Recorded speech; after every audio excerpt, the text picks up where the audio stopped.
My name is Nia Jefferson, and the morning my marriage ended, I was making coffee. Not because I needed it, not because I was even particularly awake. I was making it the way I had made it every single morning for 30 years, quietly, automatically. The way your hands do things your mind has long since stopped supervising.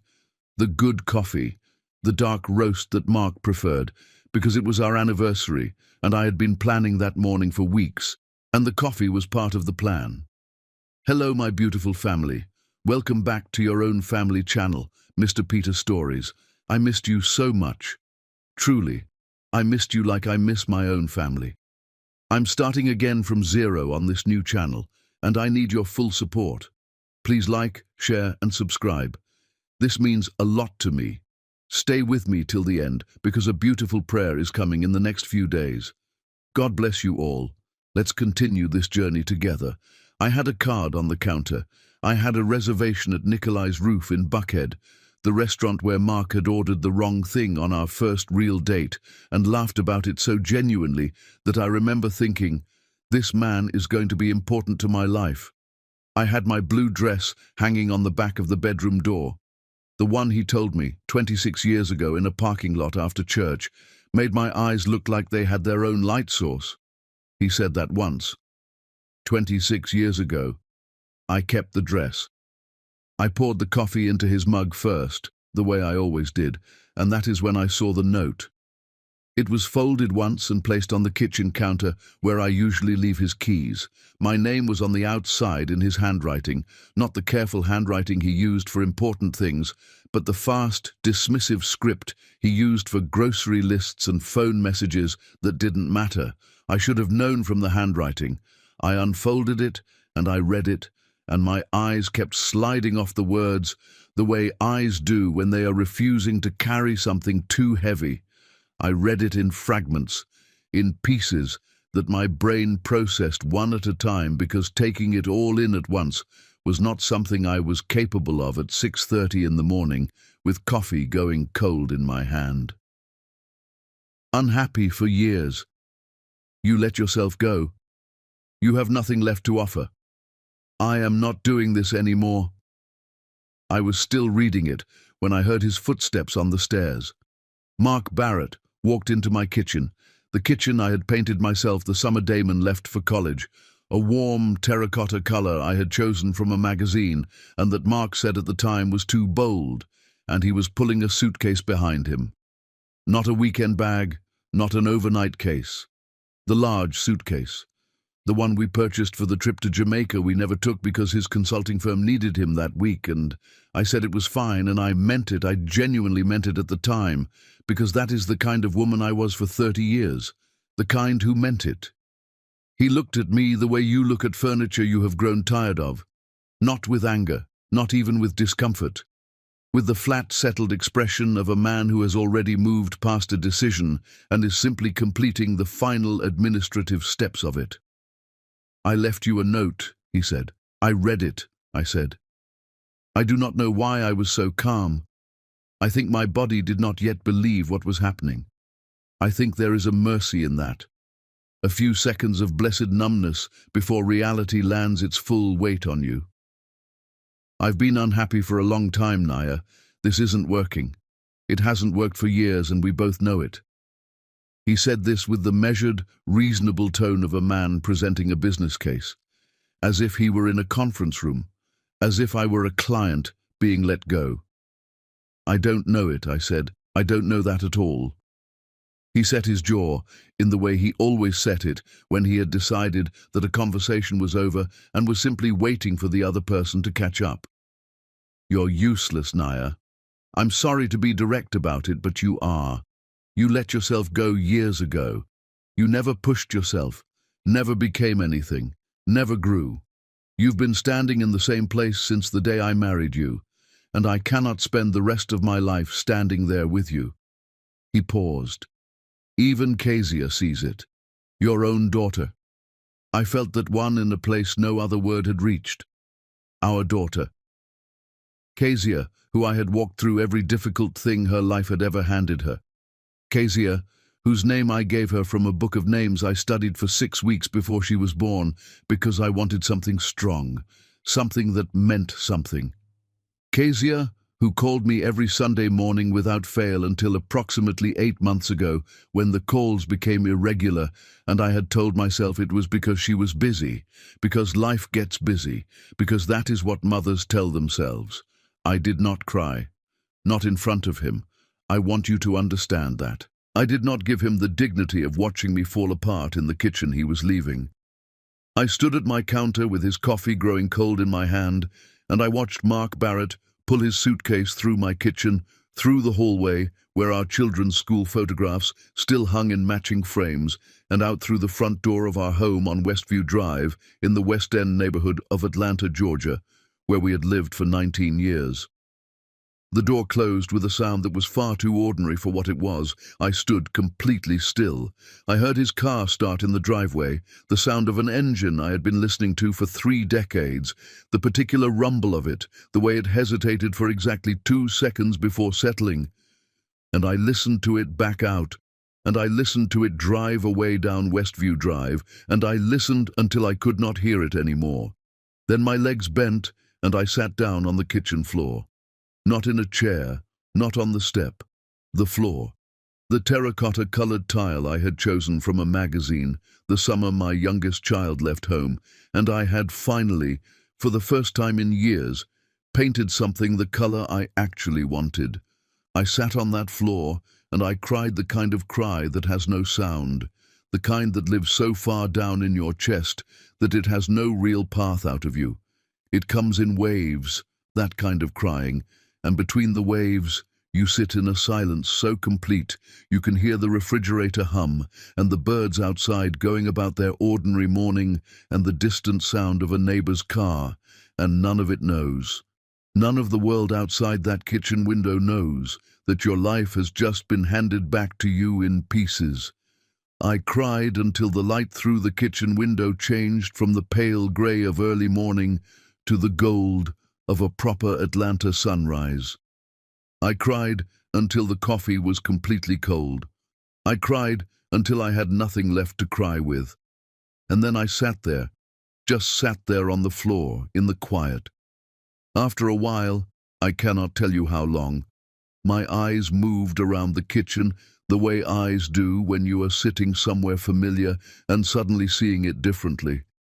The curtains I chose, the terracotta walls, the photographs on the hallway wall I could see from where I sat, the magnetic notepad on the refrigerator where I kept grocery lists, and above the notepad held up by a small magnet from Stone Mountain that Damon had brought me years ago from a school trip, was a printed sheet of paper I had nearly forgotten about. A conference registration confirmation, Healthcare Administration Community Outreach Conference, Chicago, Illinois, 3 weeks from now. I had registered for it 6 weeks ago, quietly, the way I did everything that was mine, without announcement, without explanation, paid for from the savings account I kept in my own name that Mark had never asked about, and I had never volunteered. I had spent a weekend writing the paper they had accepted for presentation. I had spent 3 evenings choosing what to wear. I had told myself that when I came home from Chicago, I would finally tell Mark about the degree, about the years of studying at this kitchen table after he went to sleep, about the woman I had been building in the margins of the life I was living. I had imagined his face. I had imagined him surprised, then moved, then proud. I sat on the kitchen floor and I looked at that confirmation paper for a long time. Then I put my hand flat on the cold tile. I pushed myself up. I stood. I poured the cold coffee down the sink. I picked up the phone and I called my sister, Della. "I'm coming," she said, before I'd finished the first sentence. That is the thing about a sister who has known you your whole life. You do not have to explain the shape of your pain. She hears it in the spaces between your words, and she is already moving.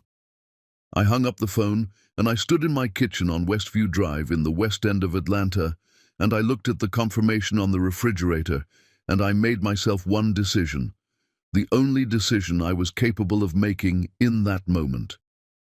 I was going to Chicago. Chapter 2. Della knows everything. Della arrived in 40 minutes. I know because I watched the clock on the kitchen wall the entire time she was on her way, not because I was impatient, but because my mind needed something small and measurable to hold on to, the second hand moving, the numbers changing, something in the world still behaving the way it was supposed to behave. I had not moved much since I got up off the floor. I had washed my face at the kitchen sink. I had put the anniversary card in the drawer beneath the microwave because I could not look at it and I could not throw it away. Not yet. I had straightened the dish towel on the oven handle because my hands needed something to do, and that was the only task they could find that did not require me to think. The coffee maker was still on. The smell of it filled the kitchen the way it always did on a Saturday morning, and I hated it. I turned it off. When Della's car pulled into the driveway, I felt something release in my chest, a tension I had not realized I was holding. The particular relief of knowing that someone who loves you is about to walk through the door, not to fix anything, just to be there. Sometimes that is the only thing that helps, and it helps more than anything else. She walked in without knocking. Della has never knocked at my door in her life. She came in through the front, and she walked down the hallway past the school photographs, and she stopped in the kitchen doorway, and she looked at me. She did not say anything for a moment. She just looked at me the way only a sister can look at you, taking in everything at once, reading it all, filing it somewhere in the part of her that has kept every version of me since I was small. Then she said, "I'm making fresh coffee." That was how Della handled a crisis. She made coffee. She washed dishes. She folded things. Her hands were always moving when her heart was breaking because she had learned from our mother that motion was a form of endurance. She moved around my kitchen like she owned it, which in every way that mattered she did. And I sat at the table and I watched her and I started talking, not in order. I want to be honest about that. I did not sit down and deliver a neat account of what had happened. It came out the way real things come out when you have been holding them too long. In fragments, in circles, jumping forward and then pulling backward, one memory dragging another behind it like a thread, unraveling from something that was never as tightly woven as it appeared. I told her about the note first. I got up and retrieved it from the counter where I had left it, and I handed it to her, and I watched her read it. I watched her jaw tighten. I watched her set it down on the table very deliberately, the way you set something down when what you want to do is throw it. She said nothing about the note, not yet. "Tell me everything," she said instead. "From the beginning. Not this morning. The beginning." So I did. I told her about the nursing program. How I had been 2 semesters from completing my degree when Mark's first business collapsed, and the money disappeared, and the panic set in, and he needed me home, needed the household steady, needed someone who was not visibly frightened, even when she was terrified on the inside. I told her how I had called the program administrator and deferred my enrollment, and told myself it was temporary. How temporary had become a year, and then several years, and then a decade, and then something I had stopped counting. Della listened. She did not say what I knew she was thinking, that she had watched this happen, that she had seen me make myself smaller and smaller to fit the shape of what Mark needed, that she had bitten her tongue for 30 years out of love for me and respect for my choices. She had never once said the words I am sure she had rehearsed. I told her about the online degree. This part was harder to say out loud than I expected. Not because I was ashamed of it. I was proud of it, deeply and privately proud in the way you are proud of things you built entirely alone. But because saying it out loud meant admitting what it represented. It meant admitting that somewhere in the last years of my marriage I had understood, on a level below conscious thought, that I needed something that was entirely mine. Something he could not touch, something that would still exist if everything else fell away. I had started the program the autumn after Damon left for college. I studied at this kitchen table after Mark went to sleep. I read on my phone during the hours I spent waiting in parking lots and doctors' offices, and all the small parentheses of time that accumulate in a woman's day when she is managing a household and a husband and a life that belongs mostly to other people. I paid the tuition from a savings account in my name only.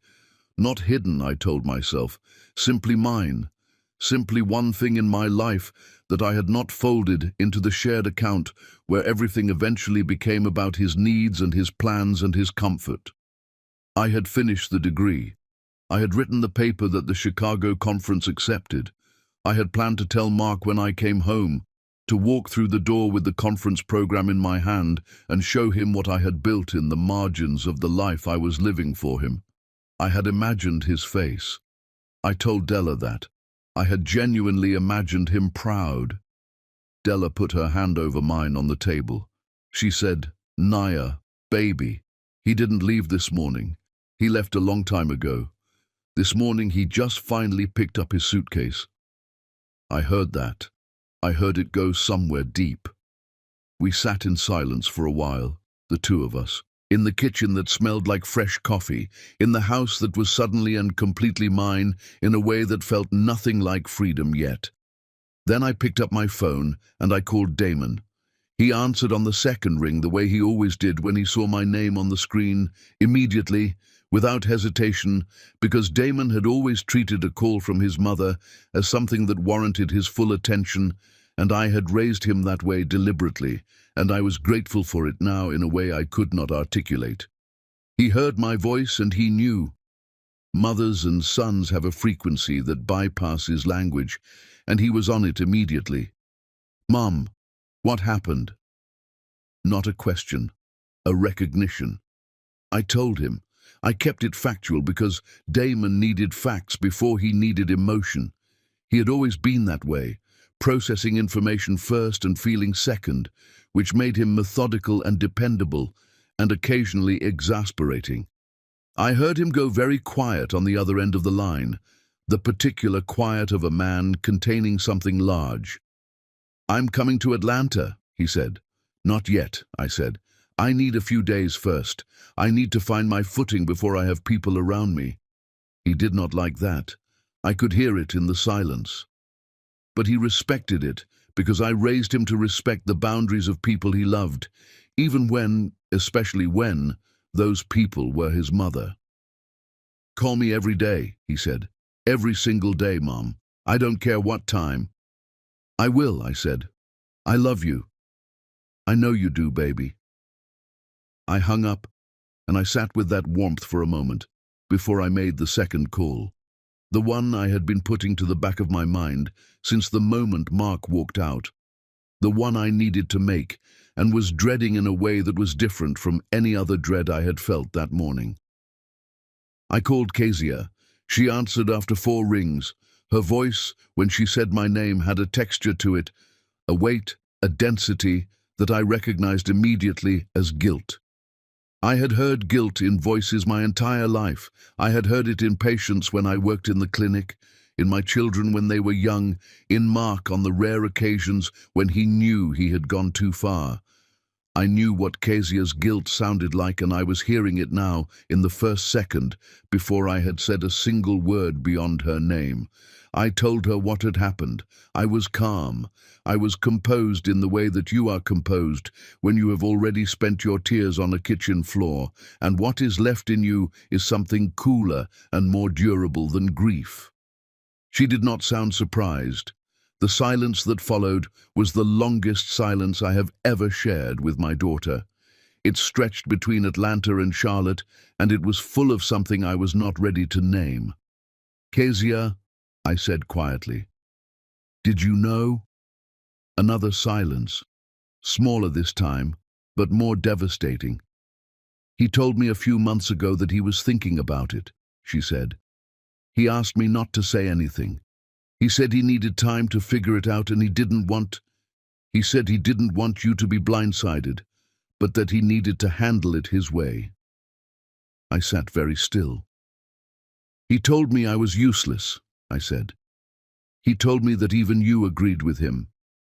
That was the word he used, Kezia. Useless. And he put your name on it.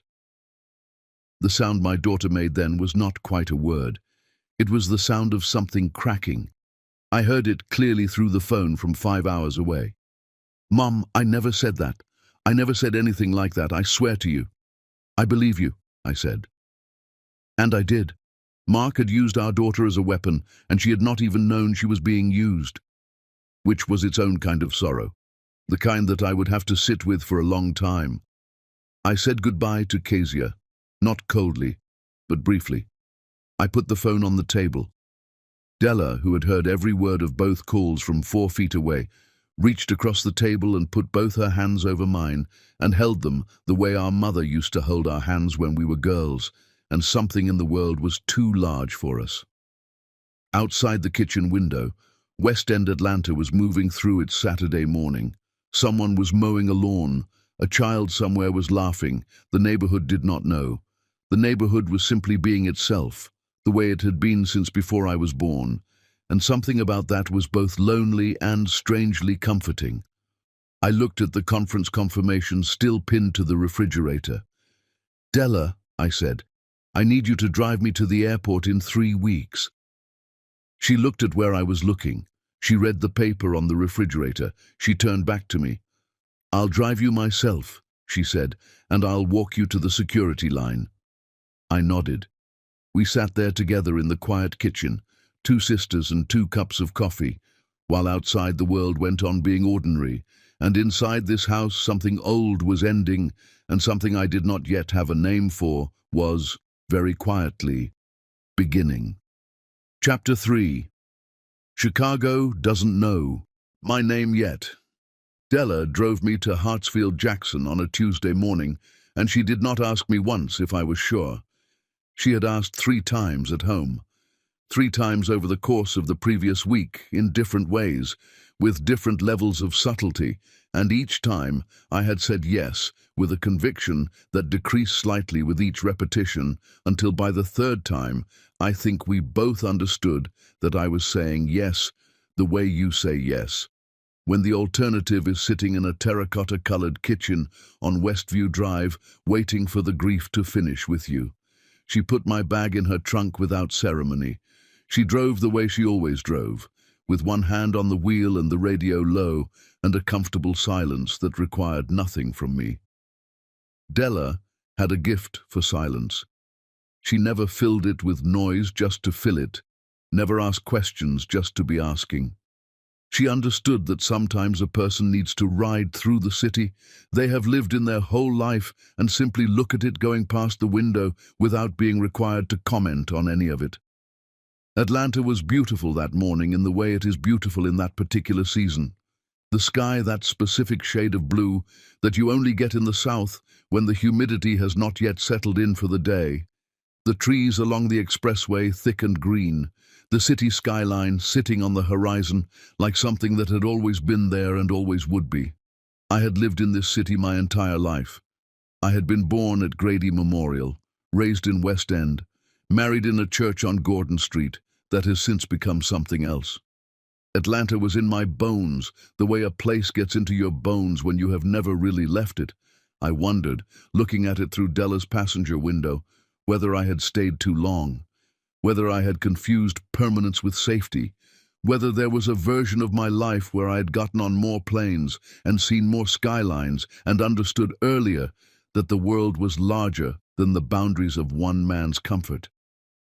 I did not say any of this to Della.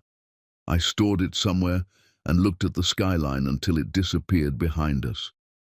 At the departures level, she pulled the car to the curb and got out and lifted my bag from the trunk with the efficient tenderness of someone who has been taking care of people their whole life.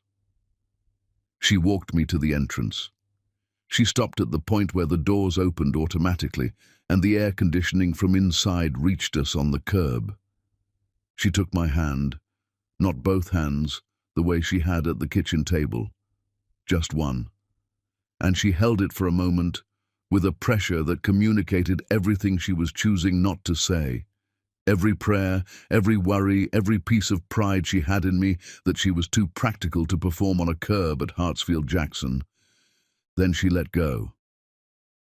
"Call me when you land," she said. "I will." "And Naya." She looked at me with the direct, clear-eyed look that had been her signature since we were girls. "You belong in that room. Whatever your brain tells you on the plane, whatever it tells you standing at that podium, you belong there. You earned it at a kitchen table at midnight, and that counts. That counts as much as anything." I nodded because I did not trust my voice. I picked up my bag and I walked through the automatic doors. And I did not look back, because if I looked back at Della standing on that curb, I was going to sit back down in her car and go home and never leave again. The flight to O'Hare was 2 hours and 17 minutes, and I spent the first 40 minutes of it staring at the clouds below us, and the remaining time reading my conference paper until the words stopped meaning anything and became just shapes on a page. I had read that paper so many times in the previous weeks that I could recite sections of it without looking, which should have been reassuring and was instead simply evidence of how afraid I was. The paper was about community health outreach in underserved Atlanta neighborhoods, specifically about the gap between available healthcare resources and the populations that needed them most.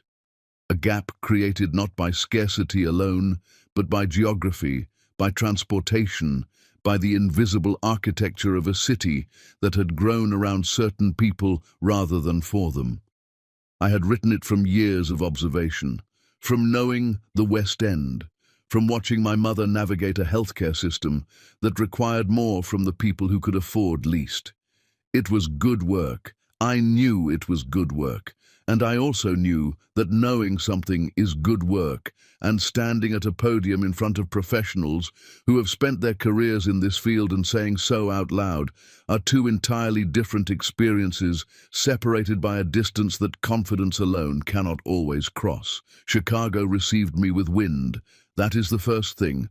The wind coming off Lake Michigan hits you the moment you step outside O'Hare, and it is not polite about it. It is immediate and physical, and it reorganized my hair and my composure in approximately the same moment, which felt like the city's way of establishing that we were going to be honest with each other. The hotel was on Michigan Avenue, and my room was on a high floor, with a view of the lake that stopped me in the doorway when I first opened the door. I had forgotten how large Lake Michigan was. I had not been to Chicago since Damon was small, and my memory of the lake was a child's memory, impressive but abstract. Standing at that window as an adult, looking at that expanse of grey-green water meeting the sky at a horizon I could not quite find, I felt something shift slightly in my chest, something that was not grief. I stood at that window for a long time. The conference was held in the hotel's main ballroom and the surrounding meeting rooms, and the following morning I arrived early, because arriving early is what I do when I'm frightened. I orient myself, I locate the exits, I learn the room before the room fills with people. The registration desk was staffed by young women with lanyards and efficient smiles, and I collected my badge and my program, and I found the room where my session would be held, and I stood in the doorway and looked at the rows of chairs and the podium and the projection screen, and I calculated, privately, how many of those chairs were likely to be filled and whether I could maintain my composure in front of that many people. Then I went and had breakfast alone at a small table near the window, and I read my paper one more time. The session was mid-morning. I sat in the front row of my own panel, which the moderator, a kind woman from a Philadelphia hospital network, seemed to find endearing, and I listened to the presenter before me deliver a polished, confident talk on digital health infrastructure with the ease of someone who had been doing this for 20 years. My hands started shaking during his conclusion. Not visibly. I pressed them flat against my thighs, and they shook against the fabric of my slacks, and nobody could see it, but I could feel it, and the feeling of it made me more conscious of it, which made it worse, which is the particular cruelty of performance anxiety. Then my name was called. I walked to the podium. The room was fuller than I had estimated. Rows of faces, professionals, administrators, researchers, consultants, looking at me with the politely neutral expression of people who are willing to be engaged but have not yet decided whether they will be. I recognized that expression. I had seen it on Mark's face across dinner tables for years. The expression of someone who had already made a preliminary judgment and was waiting to be proven right. I looked down at my first line, I opened my mouth, and I lost it completely. The opening sentence I had rehearsed dissolved somewhere between my brain and my mouth, and what came out instead was a fragment, half a thought, trailing into nothing. I stopped. The room waited. The silence was approximately 4 seconds long, and I want to tell you that 4 seconds is nothing, that 4 seconds passes in an instant. But I want to also tell you the truth, which is that those 4 seconds were the longest consecutive seconds of my adult life, and in them I experienced, in compressed form, every doubt I had carried to that podium with me. Then I looked up. I stopped looking at my notes and I looked at the room, at these professionals in their good suits and their conference lanyards, and I thought about Gordon Street and Westview Drive and the women I knew in West End who could not access a clinic without crossing 4 lanes of traffic on a road with no sidewalk. I thought about my mother's hands. I thought about the kitchen table where I had written this paper at midnight while my husband slept upstairs in the bed I had shared with him for 3 decades. I stopped performing. I started talking. I do not remember every word I said. I remember the feeling of saying it, the sensation of the words coming from somewhere genuine rather than rehearsed, of the room's polite neutrality shifting into something more alert, more present. I saw people lean forward slightly. I saw a woman in the second row put down her phone. I saw the moderator from Philadelphia make a note on her program. And I saw the man in the 4th row. He was white, somewhere in his mid-40s, in a charcoal suit that was well made without being showy. He had the kind of face that suggested he had learned to listen carefully somewhere in his life and had never unlearned it. He was not checking his phone. He was not reviewing his own notes. He was sitting completely still with his full attention directed at the podium in the particular way that a person pays attention when they are hearing something that is landing somewhere real in them. I noticed him the way you notice stillness in a moving room. I finished my presentation. The applause was genuine, more than polite, less than overwhelming, the honest response of a room that had received something worth receiving. The moderator asked 2 questions, and I answered them without consulting my notes. A small cluster of people approached the podium afterward, and I spoke with them, and I was present and clear, and I did not shake. When the cluster thinned, I became aware that the man in the charcoal suit was waiting at a slight distance. Not impatiently, not presumptuously, simply waiting with the stillness that had characterized him throughout the session. He stepped forward when the last person moved away. "Scott Edwards," he said, and offered his hand. "I run a healthcare consulting firm out of Manhattan. That was an exceptional piece of work. Not exceptional for someone who came up through a kitchen table, not exceptional given the circumstances, simply exceptional. My walls went up the way they always went up, automatically, efficiently, the reflex of a woman who had spent 30 years having her work diminished by a man she trusted." I shook his hand. I thanked him with the professional warmth that costs nothing and reveals nothing. "The methodology you used for mapping access gaps is something we have been trying to articulate internally for 2 years, he said. "You found language for it that we haven't." That was not a compliment. That was an observation. There is a difference, and I recognized it immediately, and it unsettled my walls slightly without dismantling them. "Thank you," I said again. "I appreciate you saying so." And then I picked up my portfolio from the podium, and I walked toward the door, because my legs needed to move, and my heart was beating faster than the situation rationally warranted, and I needed to be somewhere that was not standing in front of a man who was looking at me like I was worth looking at. In the elevator going up to my floor, I stood with my portfolio against my chest, and I looked at my own reflection in the polished elevator doors. My hands had stopped shaking. I noticed that. I held that. My hands had stopped shaking. Chapter 4. Cursed. I almost did not go to the rooftop event. I want to be transparent about that because it matters to what happened next. The decision to go was not made from confidence or social enthusiasm or any of the things that make evening events feel appealing after a long day. It was made from something much smaller and much less heroic. It was made because I was sitting on the edge of my hotel bed at 6:15 in the evening, looking at the event details in my conference program, and I heard Della's voice in my head saying, clear as if she were in the room, "You did not get on that plane to sit in a hotel room, Nia Jefferson." So I got up. I changed into the good blazer I had packed, the deep burgundy one that I had bought for myself 2 years ago from a boutique on Peachtree Street and that Mark had looked at once and said nothing about, which I had learned over the years to interpret as mild disapproval expressed through silence. I put on earrings. I looked at myself in the bathroom mirror for a moment, not with vanity, but with the particular assessment of a woman who is preparing to walk into a room full of strangers and needs to know that what is looking back at her is someone she can stand behind. I looked fine, more than fine. I told myself that with more conviction than I felt, and I went down to the elevator. The rooftop was on the 14th floor, and it was everything a Chicago evening in that season could be. The city spread out in every direction, catching the last of the day's light, the lake dark and glittering to the east, the buildings lit from within so that the skyline looked less like architecture and more like something alive. There were perhaps 60 or 70 people gathered in clusters across the terrace, glasses of wine in hand, the collective sound of professional conversation rising and mixing with the wind off the lake.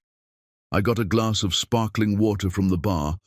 I wanted to stay clear, wanted my wits entirely my own that evening, and I found a position near the railing where I could see the lake and also see the room, and I gave myself permission to simply observe for a few minutes before engaging with anyone. This is a strategy I have used my entire life in situations that require me to be more socially confident than I actually feel.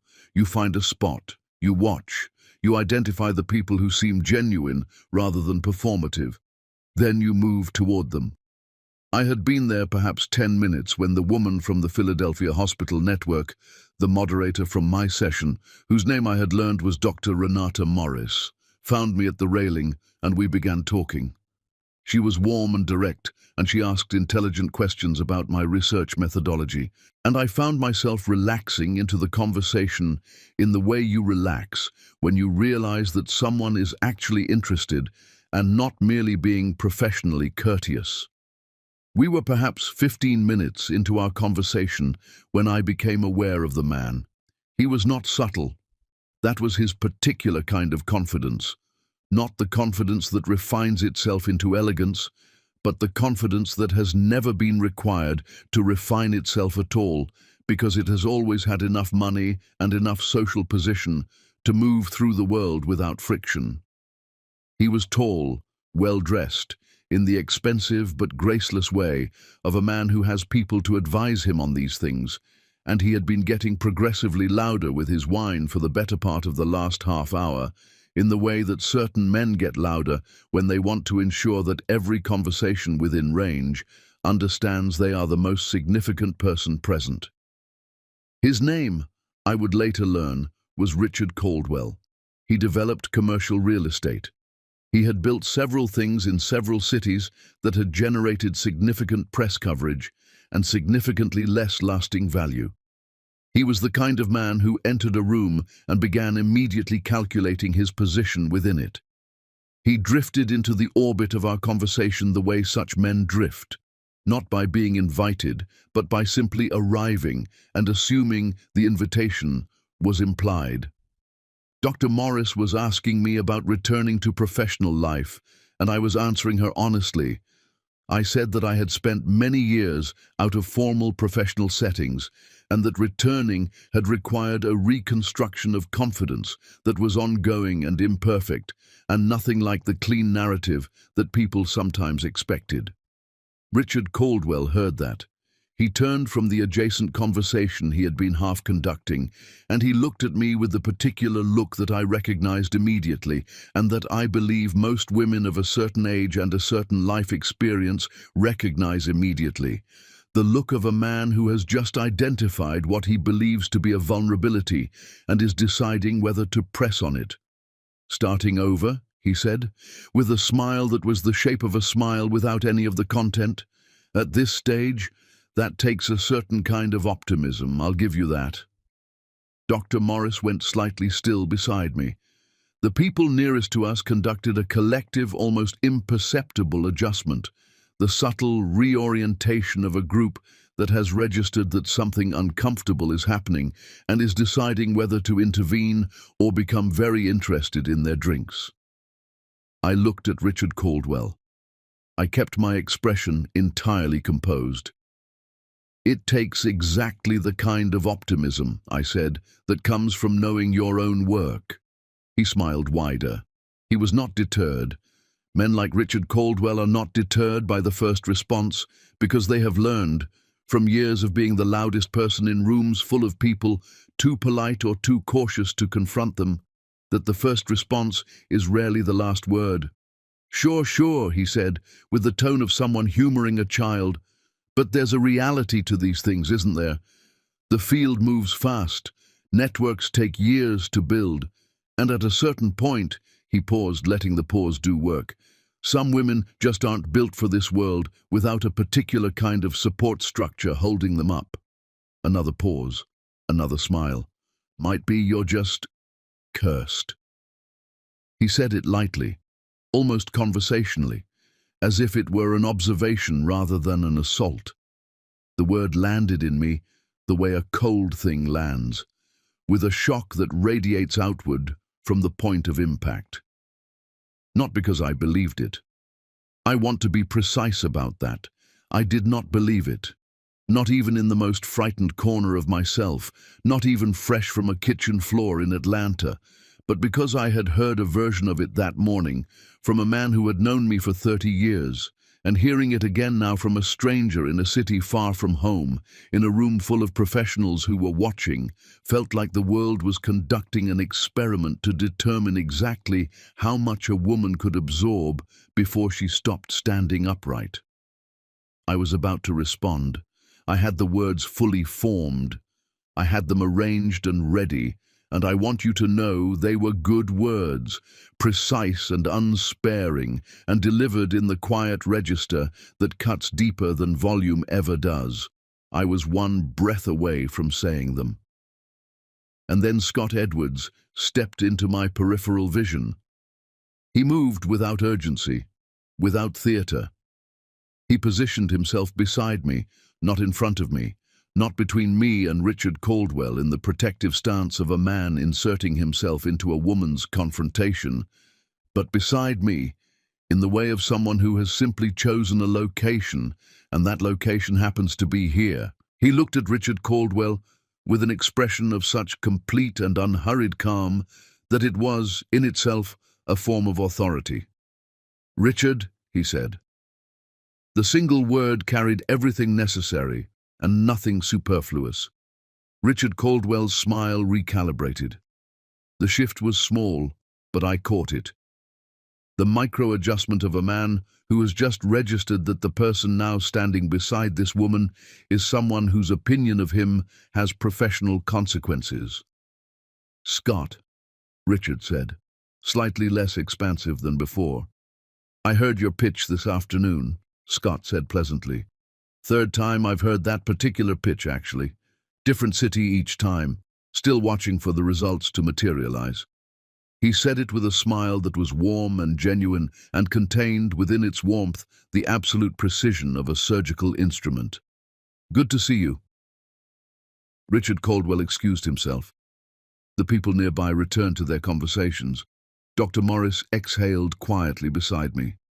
Scott turned to me, and his expression was simply present, not triumphant, not awaiting gratitude, simply present, the way a person is present when they have done a thing because it was the right thing to do and require nothing in return for it.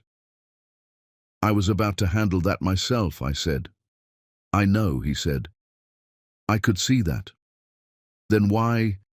Because he's been doing that to people in rooms like this for 15 years, and someone with actual standing in this field needed to say something that would cost him something.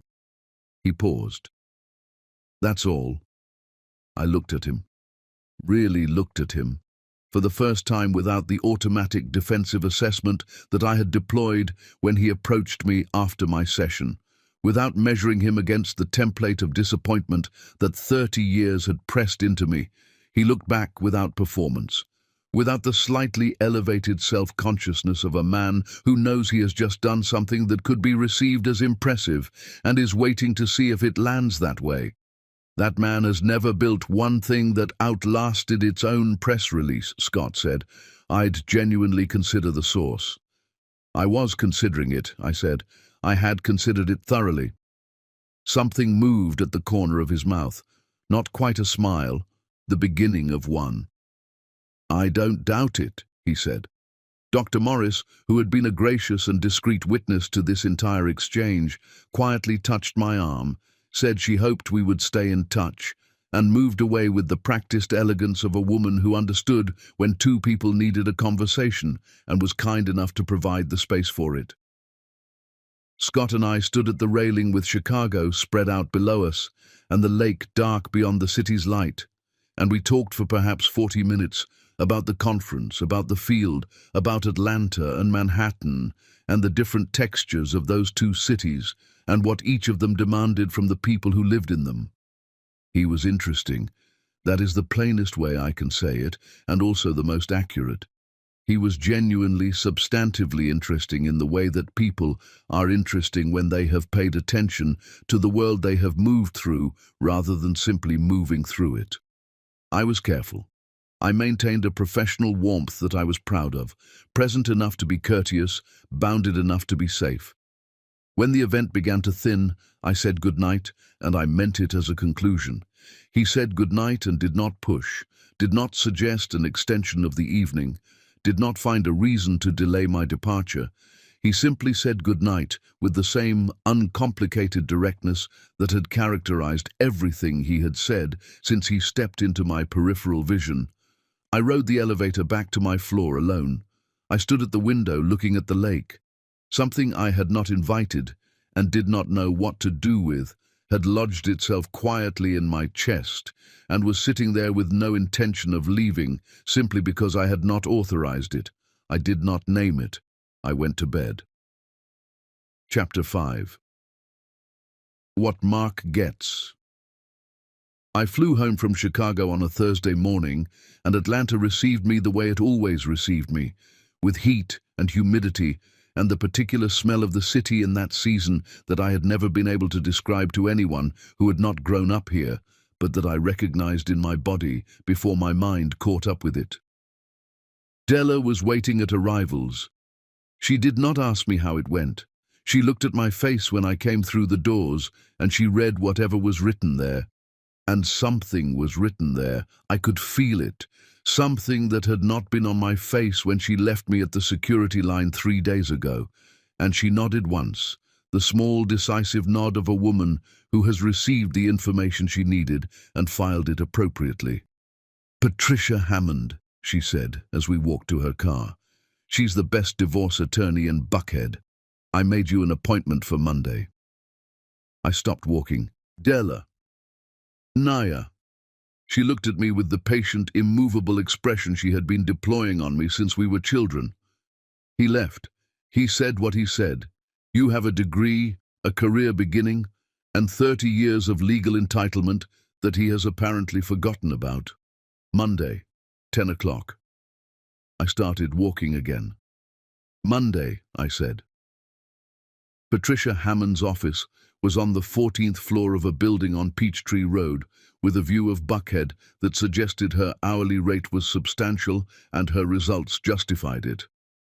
She was a black woman, somewhere in her 60s, with close-cropped silver hair and the energy of someone who had heard every version of this story and had long since stopped being surprised by any of them, not coldly, not dismissively, but with the particular calm of a professional who has made peace with the full range of human behavior and simply gets on with the work. She listened to me for 40 minutes without interrupting.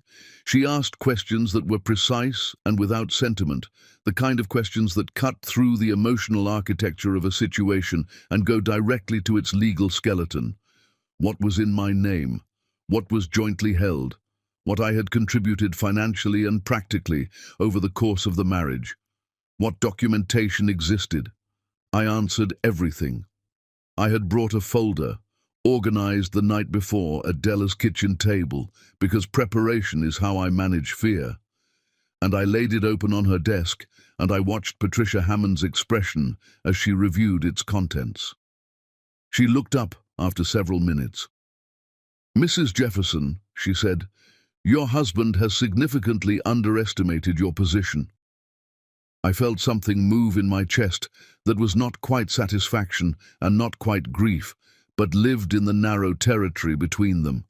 Because here is what Mark had apparently not considered in the calm, administrative certainty with which he had packed his large suitcase and walked out of our kitchen. 30 years of marriage in the state of Georgia is not a small legal matter. The years I spent managing our household while his businesses failed and recovered and failed again, those years had weight. The times my name appeared on documents he had needed me to sign, those signatures had consequences. The financial contributions I had made during the lean years from money I had earned through part-time work that Mark had accepted without comment, those contributions were documented. Patricia Hammond's associate made 2 phone calls that first week to Mark's attorney with preliminary findings. I was not present for those calls. I did not need to be. I received a text from Patricia on a Wednesday afternoon that said simply, "His attorney has requested a revised discussion. We'll talk Friday." I read that text, standing in the kitchen on Westview Drive, where I'd gone to collect more of my belongings. I had been putting it off, coming back to the house alone. Della had offered to come with me, and I had said no because I needed to do it without an audience, needed to be able to move through those rooms and feel whatever I was going to feel without managing anyone else's reaction to my feeling it. I started upstairs. The bedroom first. I moved efficiently, the way you move when efficiency is the only alternative to sitting down on the floor again. I took my clothes, my books, the small wooden jewelry box my mother had given me that had sat on the dresser for 19 years. I took the photograph from the nightstand, not a photograph of Mark and me, but one of Damon and Kezia as children, taken in the backyard of this house on a summer afternoon when they were small and loud, and entirely unaware that their happiness was something I was quietly memorizing for later use. I took that photograph and I put it carefully in my bag. I went through Damon's old room. It smelled faintly of him still, or I imagined it did, the way mothers imagine the specific smell of their children long after those children have grown and left. I stood in the doorway for a moment. I did not go in. Some rooms you can stand in the doorway of, and that is sufficient. I went downstairs. The kitchen. I stood in the kitchen for longer than I stood anywhere else. I stood in it, and I looked at the terracotta walls and the curtains I had chosen, and the small imperfections in the paint near the window where I had been less careful with the roller and never gotten around to touching up. I looked at the space on the refrigerator where the conference confirmation had been. I had taken it down and packed it before I flew to Chicago, a small act of intention that I had not analyzed at the time, but that felt significant now. 30 years of mornings in this kitchen, 30 years of coffee and school lunches and homework spread across this table, and dinners made and dishes washed and conversations had and not had. This kitchen had been the center of a life A real life, an actual life, full of real love, even if the love was not always returned in kind. I grieved it, standing there alone in the quiet of a weekday afternoon.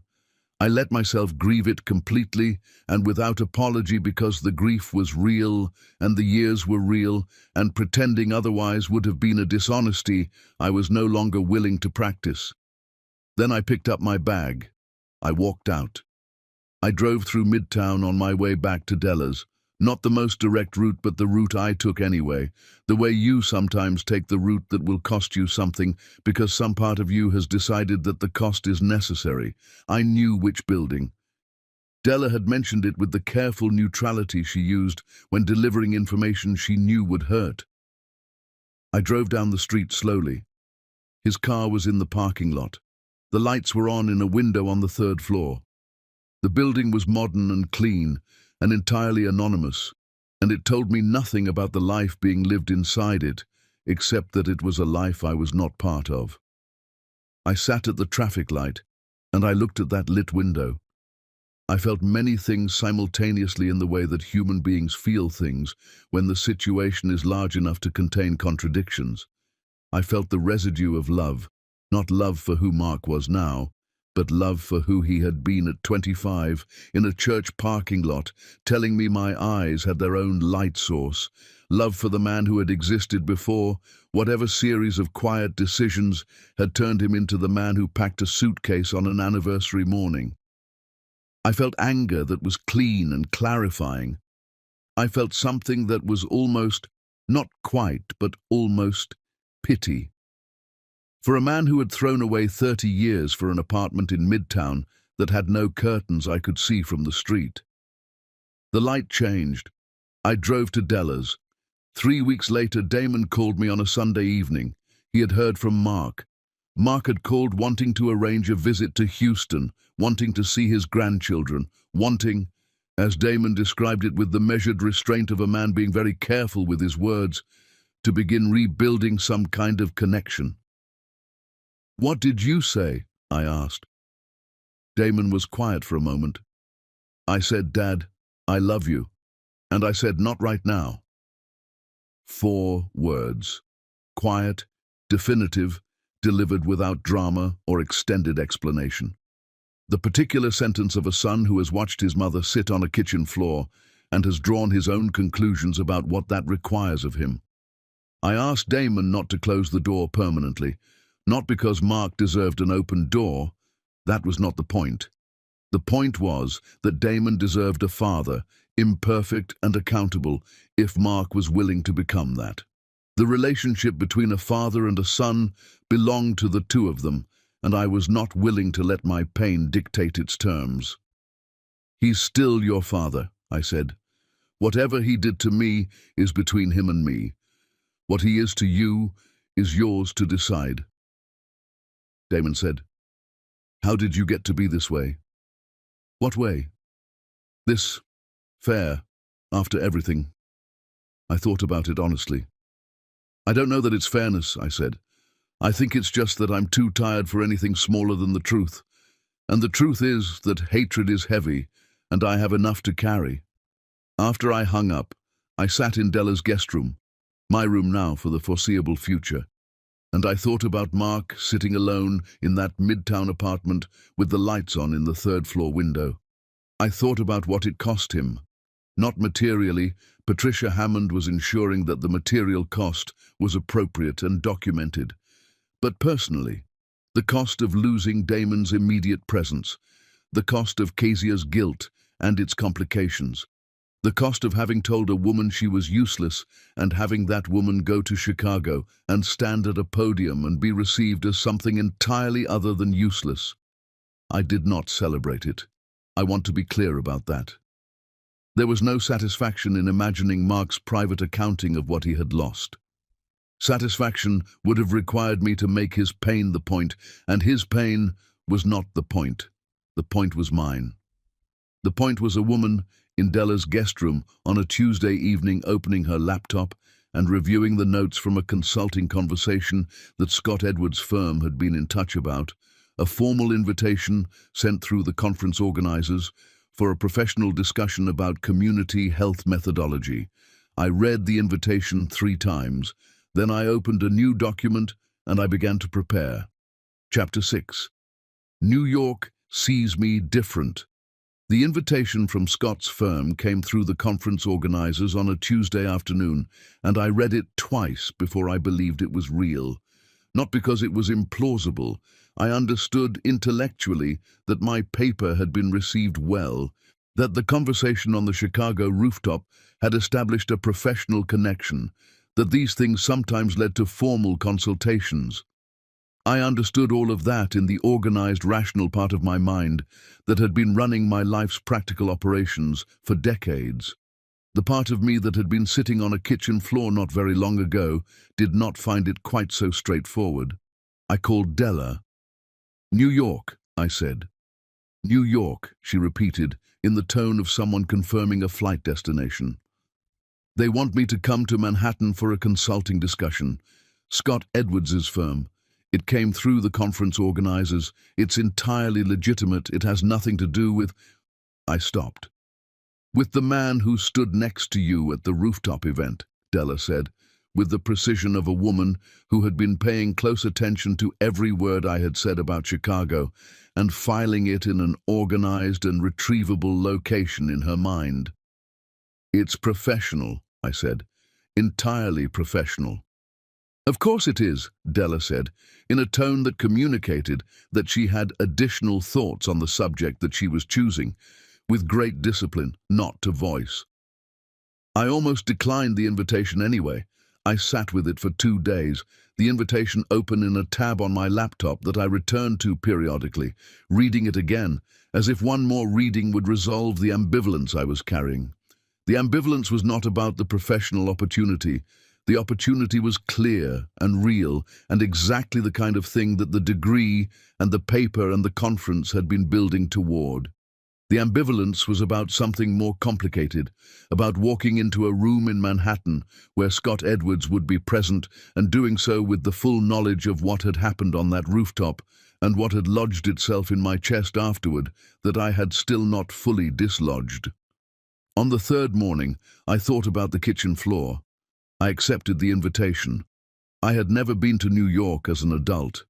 I had passed through JFK once, years ago, on a connection to somewhere else, but I had never actually been in the city, never stood in it, never moved through it, never had it come at me at its full unmediated volume.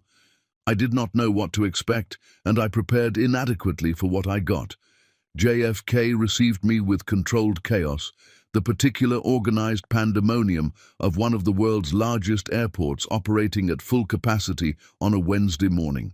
I navigated it with my bag and my conference folder and the focused expression of a woman who has decided that uncertainty is not the same as unpreparedness.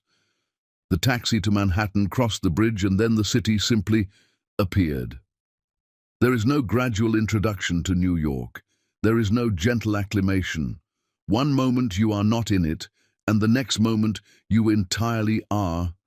The scale of it, the verticality, the density of human activity packed into every visible block, the noise that is not a single noise but 1,000 simultaneous sounds that the city has somehow organized into something that functions. I sat in the taxi and I looked out the window and I felt very briefly, very honestly, like a woman from West End Atlanta who had no business being here. Then I remembered the podium in Chicago, the 4 seconds of silence. What happened after? I sat up straighter and I watched Manhattan come toward me through the windshield. The firm's offices were in Midtown, on a high floor of a building on Lexington Avenue with glass walls and a reception desk, staffed by a young man who directed me to a conference room with a view of the city that I had to make a conscious effort not to stare at. I was early. I am always early when I am nervous. And I sat alone in that conference room for 8 minutes, looking at Manhattan spread out below and breathing with the deliberate steadiness of someone who has decided that composure is a choice. Scott's team arrived before Scott did. 4 people, 2 women and 2 men, all of them sharp and prepared. The kind of professionals who had clearly read my paper carefully enough to ask questions that went beyond its surface. We spent 20 minutes in preliminary conversation before Scott came in, and those 20 minutes were enough to establish that this was not a courtesy meeting. These people were genuinely interested in the methodology. They had specific questions about the gap mapping framework and how it could be applied at scale across multiple cities simultaneously. I was answering a question about transportation corridor analysis when Scott walked in. He came in without disruption, quietly, taking a seat at the side of the table rather than the head, which I noticed and which told me something about how he ran his room. He did not interrupt the conversation. He listened for several minutes before he said anything, and when he spoke, it was to add a layer of context to what I had already said, rather than to redirect it. He was professionally impeccable throughout the morning. He did not acknowledge the rooftop event. He did not look at me with any expression that fell outside the range of collegial respect. He disagreed with one element of my recommended approach, directly in front of the room, with specific and well-reasoned objections. And when I countered his objection, he listened to my counter with genuine attention, and then said, "You're right. That's a stronger framework," without any of the performance that men sometimes attach to changing their position. I had not seen that in a very long time. A man changing his position without making it a transaction. We broke for lunch, sandwiches brought in, the working lunch of a firm that did not waste its billable hours on restaurant reservations. And the conversation continued, and I was present and sharp. And I heard myself speaking with an authority that did not feel performed. It felt inhabited. It felt like something that had been waiting in me through 30 years of other obligations and had finally, in this conference room on Lexington Avenue with Manhattan visible through the glass, found a room large enough to stand up in properly. In the afternoon session, a woman named Diane, who led the firm's Southeast regional work, asked me about the specific demographic data I had used for the West End analysis. I walked her through it in detail, and at some point during that explanation, I became aware that the room had gone quiet in the way rooms go quiet when something is being said that matters. Not dramatic quiet. The quiet of people listening carefully because what they are hearing is useful. Scott was watching me from his seat at the side of the table, not in the way I had steeled myself against, not with anything personal or presumptuous in it, with the expression of someone watching a thing work the way it was designed to work, a kind of quiet, undemonstrative satisfaction that was somehow more affecting than admiration would have been. I looked away from him and kept talking. The meetings concluded at 4:30. The team began gathering their materials, and the room loosened into the informal conversation that follows a productive day. I was talking with Diane about a potential follow-up when I became aware that the room had emptied around us gradually, and that when Diane excused herself to take a call, I was alone in the conference room with Scott Edwards and the Manhattan skyline and the specific quality of late afternoon light that makes that city look, for a few minutes each day, like something painted rather than built. He was standing near the window. He turned when Diane left. "That was an exceptional afternoon," he said. "Diane doesn't say someone is right unless they are. She told you that you were right 4 times today." "I counted 3, I said. "The 4th one was the look she gave me when you explained the corridor framework. That counts." I smiled despite myself. I felt it happen and I did not entirely disapprove of it. He crossed the room to where I was standing, not close, not with any advance in it, simply moving to a position where he did not have to speak across a conference table. "I'd like to take you to dinner," he said. "Not as a continuation of this." He gestured at the room, the papers, the laptops, the remnants of the working day. "As 2 people, if you're willing." I looked at him. The answer that came to me immediately was yes, and the answer I gave him was no. I gave it gently, but I gave it without hesitation because hesitation would have been its own kind of dishonesty, a performance of uncertainty I did not actually feel. I knew what I was saying no to, and I said it clearly, and he received it clearly, and he did not flinch, did not recalibrate into wounded dignity, did not make the moment about himself in the way that a refusal can sometimes become about the person being refused. "Understood," he said simply. "Thank you for today. The firm will be in touch about next steps." I collected my things. I said good night.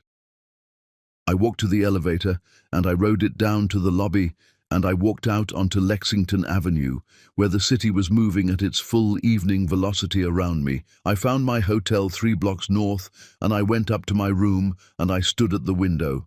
Manhattan at night is a different city from Manhattan in the day. At night, it becomes something that cannot quite be explained to someone who has not stood at a window looking at it. The density of light, the sense of a million simultaneous lives happening within your field of vision, the feeling of being in the center of something vast and indifferent and magnificent. I stood at that window, and I felt the word yes still sitting in me where I had not said it. My phone rang. Kezia. I almost did not answer. Then I did. She was crying before she spoke. Not the dramatic crying of a crisis, but the quiet, effortful crying of someone who has been holding something back for a long time and has reached the point of structural failure. Her husband had said something to her that evening. Not a catastrophic thing, not a single devastating event, but the kind of small, casual cruelty that a person in an unhappy relationship learns to dress as humor. A comment about her intelligence, delivered with a smile at dinner in front of friends. The kind of thing you cannot respond to without being accused of taking it too seriously. The kind of thing I recognized with the complete recognition of someone who had been on the receiving end of that particular category of diminishment for years. She did not call her friends. She called me. We talked for 2 hours. I sat on the hotel bed in Manhattan, and my daughter sat in her house in Charlotte, and we talked in the real way. Not the careful way, not the managed way, not the way we had been talking for the months before Mark left, when something had been wrong between us that neither of us was naming. We talked the way a mother and daughter talk when the pretense has been stripped away, and what is left is just the truth of 2 women who love each other, trying to find their way back to each other across the distance that had grown between them. I did not give her advice about her marriage. I knew better than that. I listened. I reflected back what I heard without interpretation or prescription. I told her once, carefully, that what her husband had said was not acceptable, regardless of the smile it was delivered with, and then I left that statement in the room between us and did not return to it. At the end she said, "Mom, I'm sorry. About everything. About what Dad said, and about... I should have called you. All those months, I should have called." "You're calling now," I said. We said goodnight. I sat in the dark for a moment with the phone in my hand and the city lit up outside my window. Then I opened my laptop. I worked until midnight. Not because I had to, because the work was good and the city outside the window was alive, and I was a woman in New York at a desk, doing work that mattered, and I wanted to inhabit that fact completely, for as long as the night would allow it. Before I closed the laptop, I opened my email. I sat for a long time looking at the compose window. Then I closed it without writing anything. Tomorrow, I told myself. There was time. There was, for the first time in a very long time, time. Chapter 7. Houston puts me back together. Damon had been asking me to come to Houston since the morning I called him from Della's kitchen.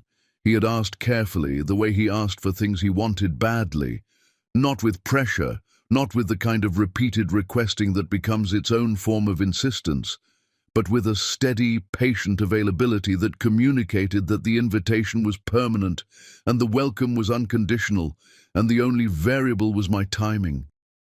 Every time we spoke, he said at the end of the call, "The room is ready whenever you are, Mom."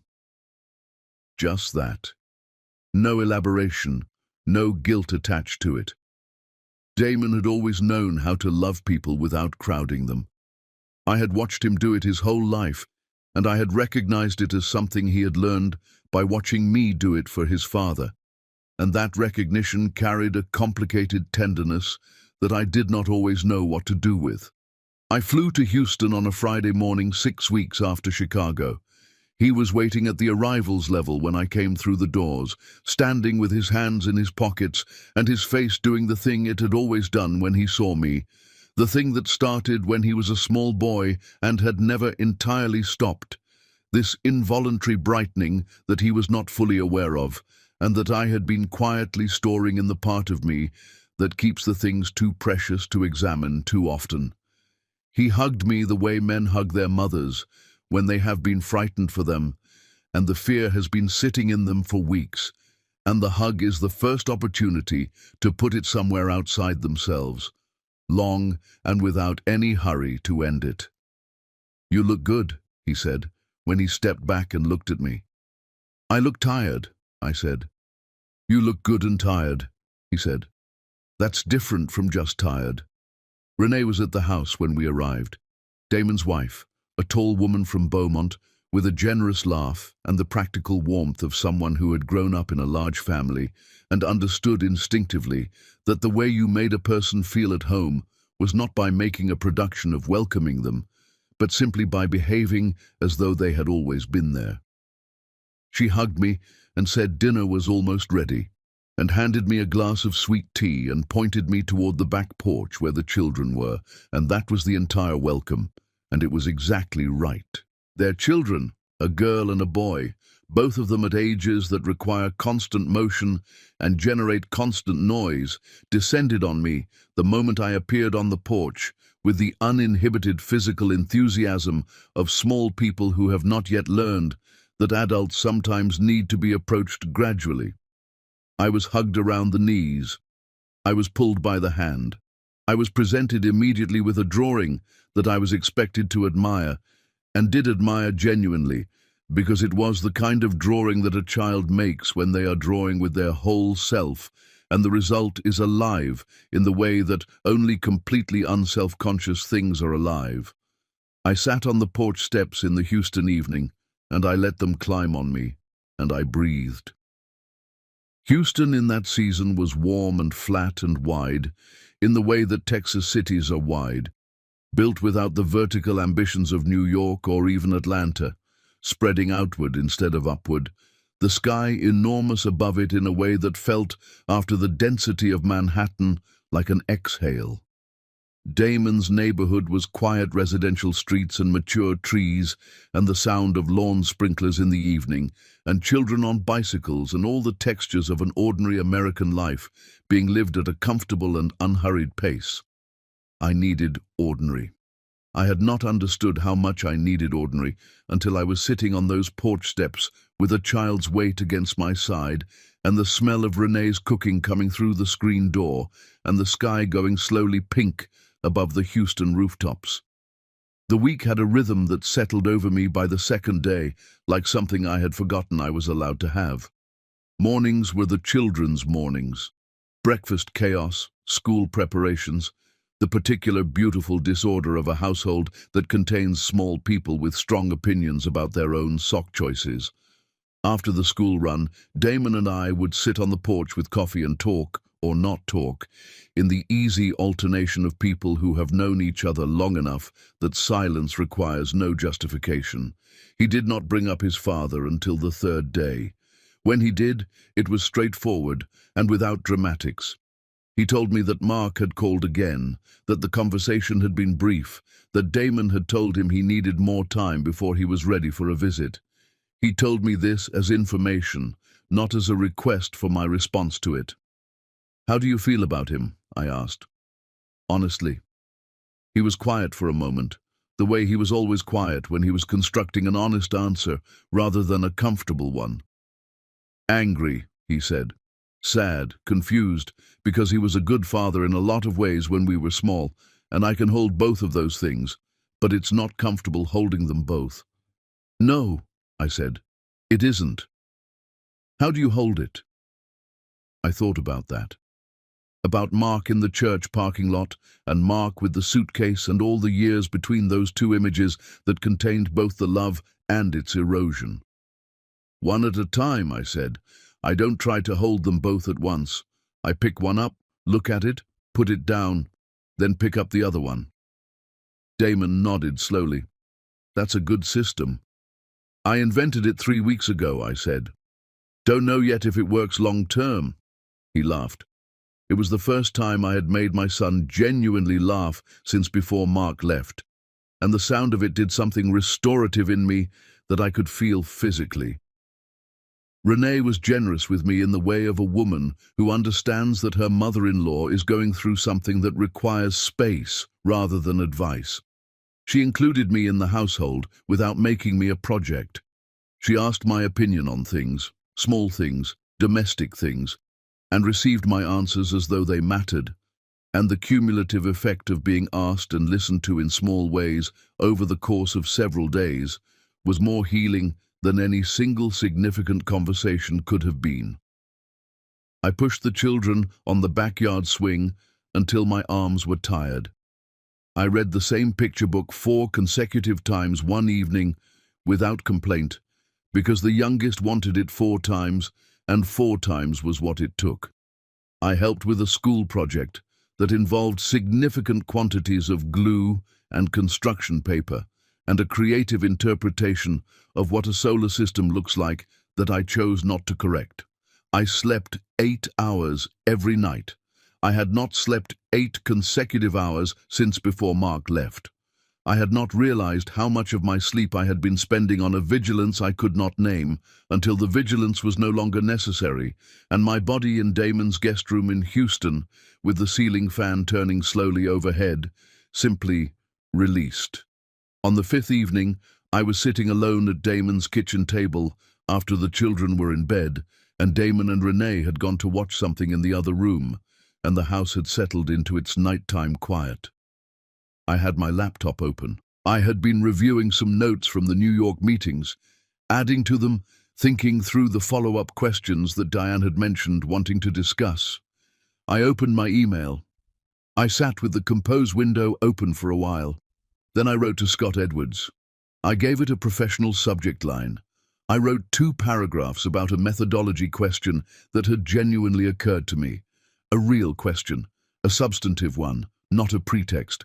And then at the end, almost as though a different hand had written it, almost as an afterthought that had been waiting the entire email to be said, I also wanted to say thank you for Chicago, for what you did on the rooftop. You didn't have to step in, and I want you to know it meant something to me. Not because I needed the intervention, but because of the way you did it. I looked at that last paragraph for a long time. I pressed send before I could revise it into something smaller. I closed the laptop and sat at the kitchen table in the Houston quiet and listened to the ceiling fan in the next room and the distant sound of the television and the ordinary sounds of a house at rest. My phone lit up on the table beside me. 12 minutes. He had replied in 12 minutes.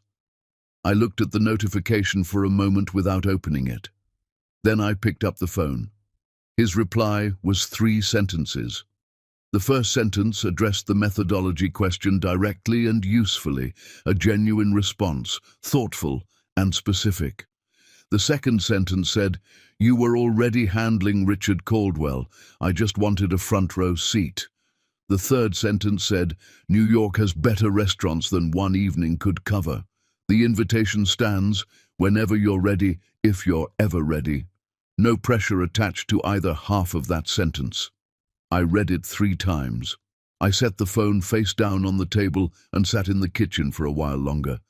There was a feeling in my chest that I did not have a current name for, something that had the texture of warmth and the temperature of caution, and underneath both of those things, deeper than both of them, something that felt tentatively, carefully, like the first evidence of spring in a place that has had a very long winter.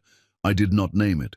I was not ready to name it, but I sat with it at Damon's kitchen table in Houston on a Thursday evening, and I did not push it away, and that, for now, felt like enough. The following morning, Damon found me on the porch with my coffee before the children were up, and he sat down beside me, and we watched the Houston morning come in over the rooftops, and after a while he said, "Ma, you look different." "Different how?" I asked. He thought about it with the careful consideration he gave to things he wanted to say accurately. "Like yourself," he said finally. "Like you look in the photographs from before I was born." I did not know what to say to that, so I looked at the rooftops for a while, and I held my coffee with both hands, and I let the morning be what it was. It was enough. For right now, it was more than enough. Chapter 8. What I owe my daughter. I drove to Charlotte alone. I did not tell Della I was going because Della would have had thoughts about it, and her thoughts would have been reasonable and well-intentioned, and I would have absorbed them, and they would have complicated something that I needed to approach with my own mind, uncrowded by anyone else's perspective. I texted her from the road, already on I-85, headed northeast, the Atlanta skyline shrinking in my rear-view mirror, and her reply came back in 3 words: "Call me after." That was Della. 3 words that contained an entire conversation she was choosing to save for later. The drive from Atlanta to Charlotte on I-85 is the kind of drive that thinks for you. The highway is long, and the landscape is the particular green of the Carolina Piedmont in that season, and there is enough monotony in the miles to allow your mind to move without obstruction through the things it has been circling. I had been circling this drive for weeks. I had been composing and decomposing versions of the conversation I was about to have since the night in Manhattan, when Kezia called me crying, and something cracked open between us that had been sealed for too long. I had not told Kezia I was coming either. I called her from a rest stop outside Gaffney, South Carolina, when I was less than an hour out. She answered on the second ring, and I said, "I'm on my way to you. I'll be there in less than an hour. Is that all right?" There was a silence that was not a surprised silence. It was the silence of someone who had been waiting for something and had just heard it arriving. "Yes," she said, "I'll be here." Kezia's house was in a neighborhood in South Charlotte, a well-kept brick house on a quiet street with a Japanese maple in the front yard that was turning at the edges with the season. I pulled into the driveway and sat in the car for a moment. Not from hesitation exactly, more from the need to be still for one more minute before the conversation that I had been rehearsing and abandoning and rehearsing again began in earnest. She opened the front door before I got out of the car.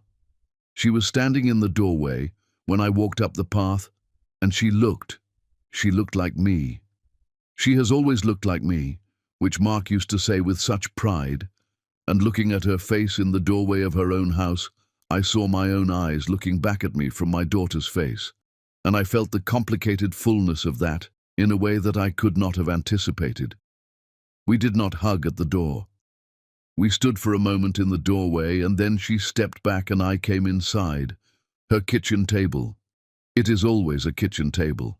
I have noticed this about the conversations that matter most in my life. They happen at kitchen tables, not in living rooms, not in restaurants, not in the careful neutral spaces that people sometimes choose for difficult conversations. Kitchen tables, where the light is practical and there is always something warm to hold in your hands, and the setting makes no pretense of the conversation being anything other than what it is. She made coffee.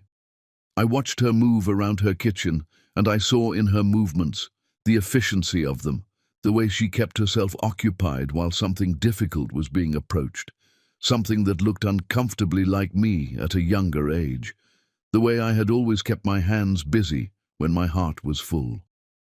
We sat down. We looked at each other across the table. I did not begin with the accusations. I did not begin with the night Mark left, or the words he said, or his name on the suitcase, or any of the things I could have begun with. I began instead with a question that I had been carrying since Charlotte first became a place I needed to go. "Tell me what he told you," I said. "All of it. His version." She looked surprised. She had come to this table, I think, expecting to defend herself, expecting that the structure of the conversation would be my grievance, followed by her explanation, followed by the negotiation of some kind of reconciliation. She had not expected to be asked first, to simply tell me what she knew. She told me. Mark had called her, not once but several times over the course of many months, building his case the way a person builds a case when they want a verdict before the trial begins. He had told her that the marriage had been empty for years, that I had withdrawn from him emotionally, had stopped being a partner, had become a presence in the house rather than a person in his life. He had told her that he felt invisible, that he felt irrelevant, that he had tried to reach me, and I had not been reachable. I listened to all of it without interrupting. When she finished, I was quiet for a moment. "Do you know what I was doing?" I said. "During the years he was telling you I had withdrawn from him." She shook her head. I told her about the degree, about the midnight hours at the kitchen table, about the savings account and the conference and the paper and the podium in Chicago. I told her all of it, not as a rebuttal, not as evidence for a counter-argument, but because she was my daughter and she had been given half a story and she deserved the other half. I watched her face as I talked. I watched the specific thing that happened in it, not a sudden dramatic reversal, not a movie moment of revelation, but something more real than that. A fracture. A slow, structural fracture in the certainty she had come to this table with, the certainty that had been built from her father's voice over many months of telephone calls. "He didn't tell me any of that," she said, when I finished. "No," I said, "he didn't know most of it." She absorbed that. He said the word." "I know what word he used," I said. "He said it to my face." She looked down at her coffee cup. "He used my name when he said it to you?" "Yes." "Mom." Her voice when she said it was the voice of a girl, not a grown woman, the voice that existed underneath the adult competence, the voice that still lived in her from the years when I was the person who fixed things. "I never said that. I never said anything like that about you. Ever." "I know you didn't," I said. "I believed you when you told me that on the phone, and I believe you now." "Then why?" She stopped.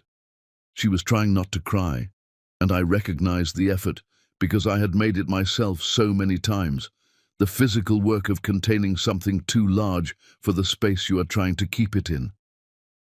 "Because your father was frightened," I said, "and frightened people sometimes use the names of the people they love as armor. It doesn't make it right. It doesn't make what he did forgivable, but it makes it human. And I would rather understand it than just be angry about it." She cried then, not dramatically, quietly, with her hands around her coffee cup and her eyes down, in the way of a woman who has been raised not to make her emotions an imposition on other people. I recognized that too. I recognized where she had learned it. "I should have called you," she said. "When he first started talking to me about leaving, I should have called you immediately." "Yes," I said. "You should have." I did not soften it. She needed the truth more than she needed comfort, and I respected her enough to give it to her. "I convinced myself that it wasn't my place," she said, "that it was between you and him, that getting involved would make it worse."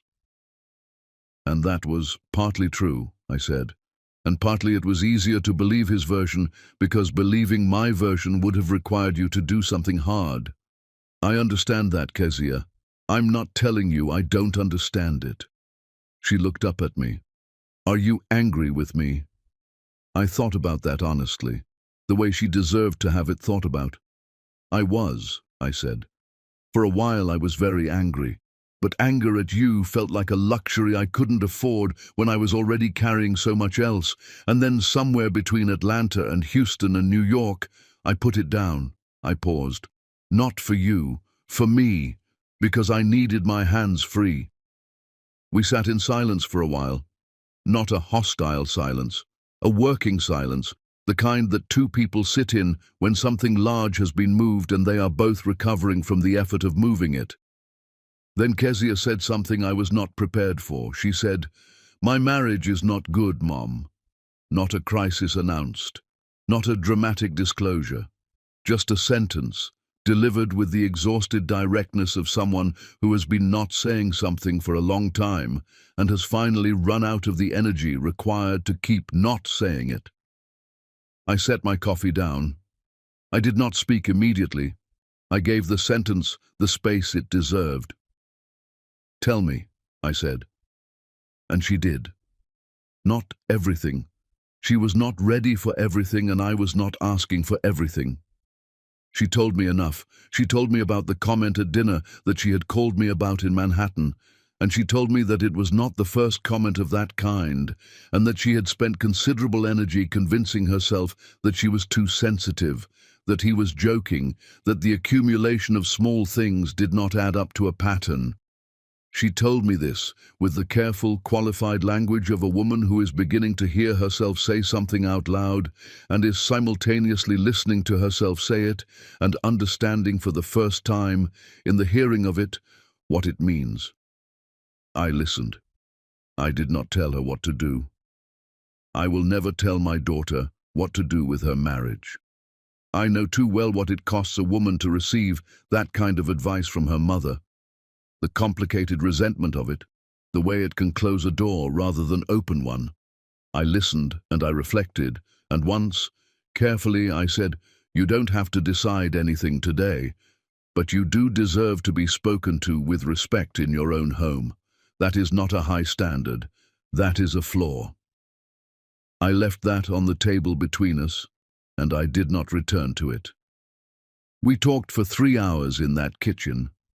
Not always about the hard things, about the children, about her work, about Houston and Damon, and the school project involving the solar system and the generous quantities of construction paper. We talked the way we had talked before something came between us, before a man who was frightened of losing something had decided to use our relationship as a place to store his fear. At the end, she stood in the doorway the way she had stood when I arrived, and she said, "Mom, I'm sorry." 2 words that had required the entire 3 hours to arrive at their most honest form. "I know you are," I said. I walked to my car. I backed out of the driveway. I drove to the end of her street and turned onto the road that would take me back to I-85 and back to Atlanta. Somewhere past the South Carolina border, the road opened up and the night was clear and enormous above the highway, and I reached over and turned the radio up. Not a particular song, whatever was playing. I turned it up until it filled the car completely, and I drove with the windows down and the Carolina night coming in, and I did not think about anything specific for a long time. I just drove. I drove the way a woman drives when she has done something difficult and done it honestly, and the other side of it, while not easy, is at least visible. The way you drive when you have put something down that you have been carrying for a long time and your hands are tired from holding it and empty from releasing it, and slowly, tentatively, beginning to understand what they might be ready to hold instead. I called Della from the Georgia state line. "Well," she said. "It was hard," I said. "And?" "And it was necessary," I said. "And I think it's going to be all right. Not immediately, but eventually." Della was quiet for a moment. "Good," she said. "Just that." The single word of a woman who had been waiting for it and received it and needed to say nothing further. I drove home through the Georgia night with the radio up and the windows down, and Atlanta waiting for me at the end of the road, like something that had always been mine and that I was only now, truly, returning to. Chapter 9. The Question. Scott and I had been talking for 6 weeks before he came to Atlanta. Not in the way that people talk when they are being careful with each other, circling, testing, managing the distance between what they mean and what they say. We had moved past that somewhere around the 3rd or 4th call, somewhere in the transition from professionally framed conversation to the kind that starts with a question about work and ends 2 hours later with neither person entirely sure how they got from there to here. He called on Tuesday evenings mostly. I do not know when that became the pattern. It established itself the way patterns do between people who are finding a rhythm without discussing the finding of it. Tuesday evenings I would be in the kitchen at Della's, or later in my own apartment, a small place I had found in the West End, 2 bedrooms, a kitchen with good light, entirely mine, and my phone would ring and I would answer it and we would talk. He was funny in a way I had not anticipated, not performatively funny, not the kind of funny that announces itself and waits for the laugh. The dry, observational kind that catches you off guard in the middle of a sentence about something else entirely. The kind that makes you laugh before you have registered that you were going to. I had not laughed that way, spontaneously without preparation, in a very long time, and the sensation of it was both pleasurable and slightly alarming, the way any sensation is alarming when you have been without it long enough to have stopped expecting it. He told me about growing up in a small town in Ohio, Findlay, a place I had never been and could not have located on a map without assistance. In a household that was comfortable in the practical sense, without being wealthy in any significant way. His father had worked for an oil pipeline company, and his mother had taught elementary school, and between the two of them, they had raised 3 children, with the emphasis on usefulness rather than ambition, which Scott described with a fond specificity that told me the values had taken, even if the vocabulary of his adult life had shifted considerably. He had built his firm from a single consulting contract with a hospital in Cleveland that he had won at an age when winning it should not have been possible. He told this not as a success narrative, not with the particular energy of a man recounting his own origin story for effect, but incidentally, as context for something else he was explaining, and the incidental quality of it told me more than the story itself. I told him about West End, about my mother and Grady Memorial and the nursing program I had left. I told him about the kitchen table degree in more detail than I had told anyone except Della. The specific texture of those midnight hours, the particular satisfaction of understanding something difficult and writing it down in your own language. He listened in the way that he listened to everything, with full attention and without the reflexive need to respond immediately, allowing a silence after I finished that was not empty, but full of the thing that had just been said. "You built that entirely alone," he said, after one of those silences. Not a question, an acknowledgement. "Yes," I said, "while running a household and a family in someone else's life." "Yes." Another silence. "That's not a small thing, Naya." I did not know what to say to that, so I said nothing, and he let me say nothing, and that was its own kind of conversation. When he told me he was coming to Atlanta, a hospital network consultation in Midtown, entirely legitimate, the kind of business travel that his calendar apparently generated with regularity, he mentioned it as information rather than invitation. He said it at the end of a Tuesday call, almost as a postscript. "I'll be in Atlanta next week, Midtown, 2 days." "I know Atlanta reasonably well," I said, which was the most neutral possible response to the most neutral possible delivery, and we both understood exactly what was being navigated. "I'd like to see you," he said, "if you're willing. Dinner, not business. I said that in New York, and you said no, and I respected that, and I'm saying it again now, because I think enough time has passed that it's worth saying again, but only if you want to." I was quiet for a moment. "Yes," I said. The word came out before I had fully decided to say it, which I took as information. He arrived in Atlanta on a Wednesday. We made the arrangement for Thursday evening, and I spent more time than I intended to spend thinking about where to suggest. I wanted somewhere I knew. I had said as much to myself, had acknowledged without embarrassment the desire for the home advantage, the comfort of familiar geography in an unfamiliar situation.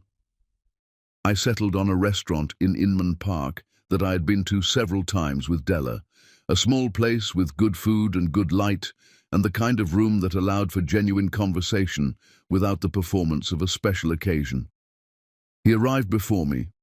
I had intended to arrive first, home advantage, recall, and he had arrived before me anyway, which I discovered when I walked in, and the host said my name and led me to the table where Scott Edwards was already seated, already standing when he saw me coming, with the particular unhurried courtesy of a man for whom standing when someone arrives is not a calculation, but a habit. "You're early," I said, sitting down. "I'm always early," he said. "I've learned to bring something to read." "What were you reading?" He told me, and it was not what I expected, and I said so, and he smiled the way he smiled when something genuinely amused him. Not the social smile, the real one, the one that reached his eyes with a slight delay, as though it had traveled some distance to get there. We ordered. We talked. The evening moved the way evenings move, when the conversation is genuine, without effort, without the awkward joints of topics being changed and new ones being found. We talked about his Atlanta meetings and about a paper I was developing as a follow-up to the Chicago presentation, and about Inman Park and how the neighborhood had changed over the years, and about Findlay, Ohio in winter, which Scott described with the resigned affection of someone who has spent enough winters in warm cities to understand what he escaped. He got something wrong halfway through the evening. We were talking about Kezia. I had told him in broad terms about the drive to Charlotte, about the conversation at the kitchen table, and he said, with the good intention of someone reaching for reassurance, "Maybe it just needs time, and then it'll settle into something easier." The words were kind. They were also the words of someone standing comfortably outside the situation, describing its probable resolution with a confidence that the situation did not warrant. I went quiet. Not dramatically, just a small withdrawal, a fractional cooling that I could not entirely prevent. He caught it immediately. I watched him catch it, watched his expression change from the ease of a man who has just said something he believes to be helpful to the alertness of a man who has registered that what he said landed differently than he intended. He stopped.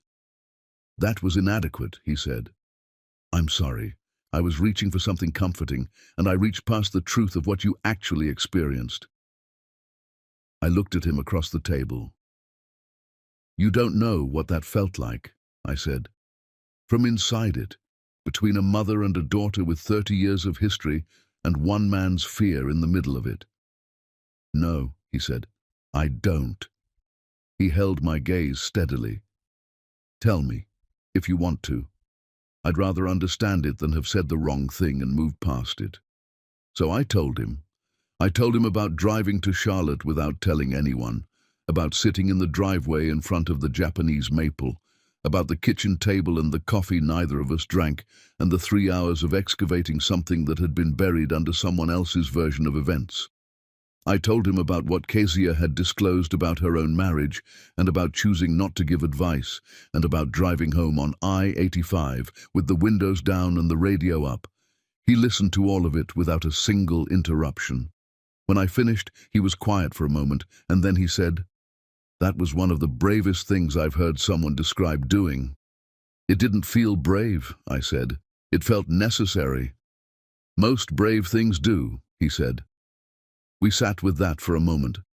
Outside the restaurant Inman Park was doing what Atlanta neighborhoods do on a Thursday evening, alive with the particular relaxed energy of a city that knows how to be comfortable in itself. People on the sidewalks, the smell of the restaurants, the trees along the street lit from below in a way that made them look deliberately beautiful. The check came. "We split it," he suggested. I agreed. And there was something in the ease of that small negotiation that felt like its own kind of information. On the sidewalk outside, we stood in the warm Atlanta evening, and the moment acquired the quality that moments acquire when both people know that something is about to be said and are standing in the last seconds before it is said. He turned to me. "I want to tell you something," he said. "Directly, without any architecture around it, because I think you are someone who deserves directness more than you deserve careful language." I waited. "I want to know you," he said. "Not as a professional contact, not as an interesting person I met at a conference. I want to know who you are and how you think, and what you're building, and what frightens you, and what makes you laugh without preparation. I have wanted that since Chicago, and I have been patient because patience was what the situation required, and I would continue to be patient for as long as necessary, because what I feel is not a temporary thing that will resolve itself with time." He paused. "That is what I wanted to say. The rest is yours to do with as you choose."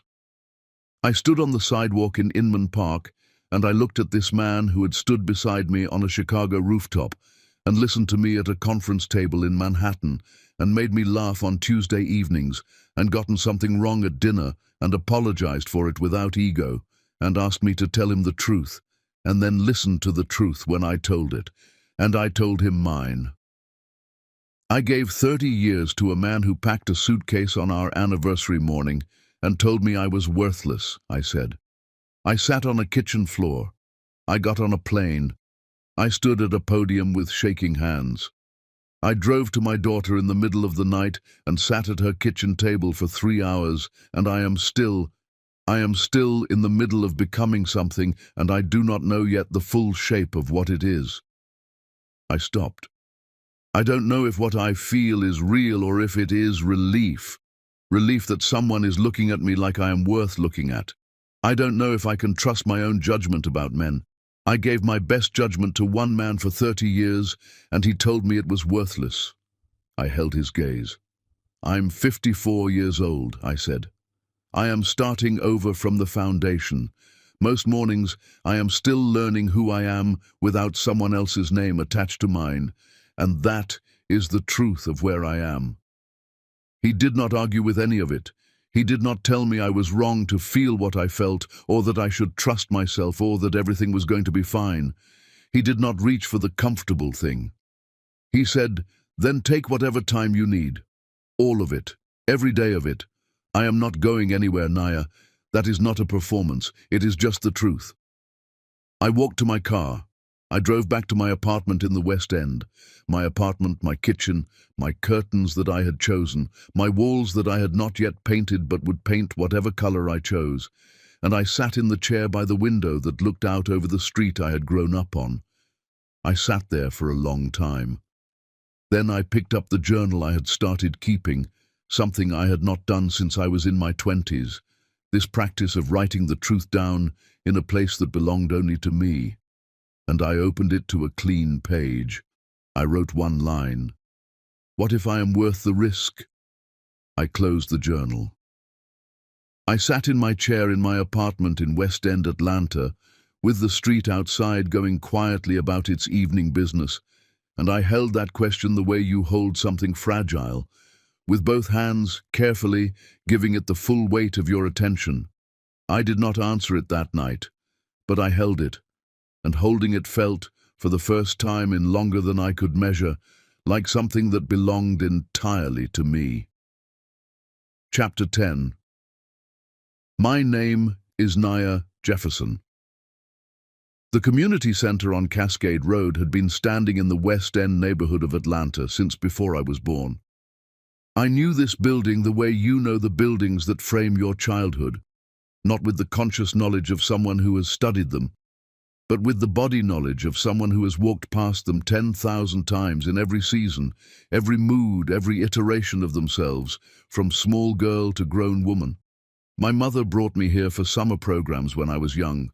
I had walked past it on the way to the bus stop for years. I had driven past it on the way to everywhere else for decades. I had never stood at its microphone before tonight.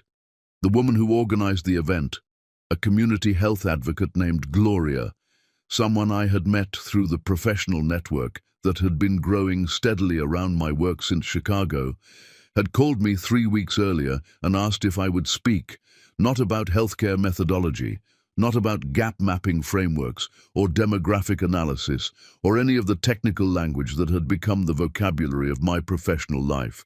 She wanted me to speak to the women in this room about the other thing, about the personal thing, about what it looks like when a woman decides, in the middle of her life, that the middle is not the end. I had said yes immediately, and spent the following 3 weeks wondering why I had said yes immediately. I had written notes. I had discarded the notes. I had written different notes and discarded those too.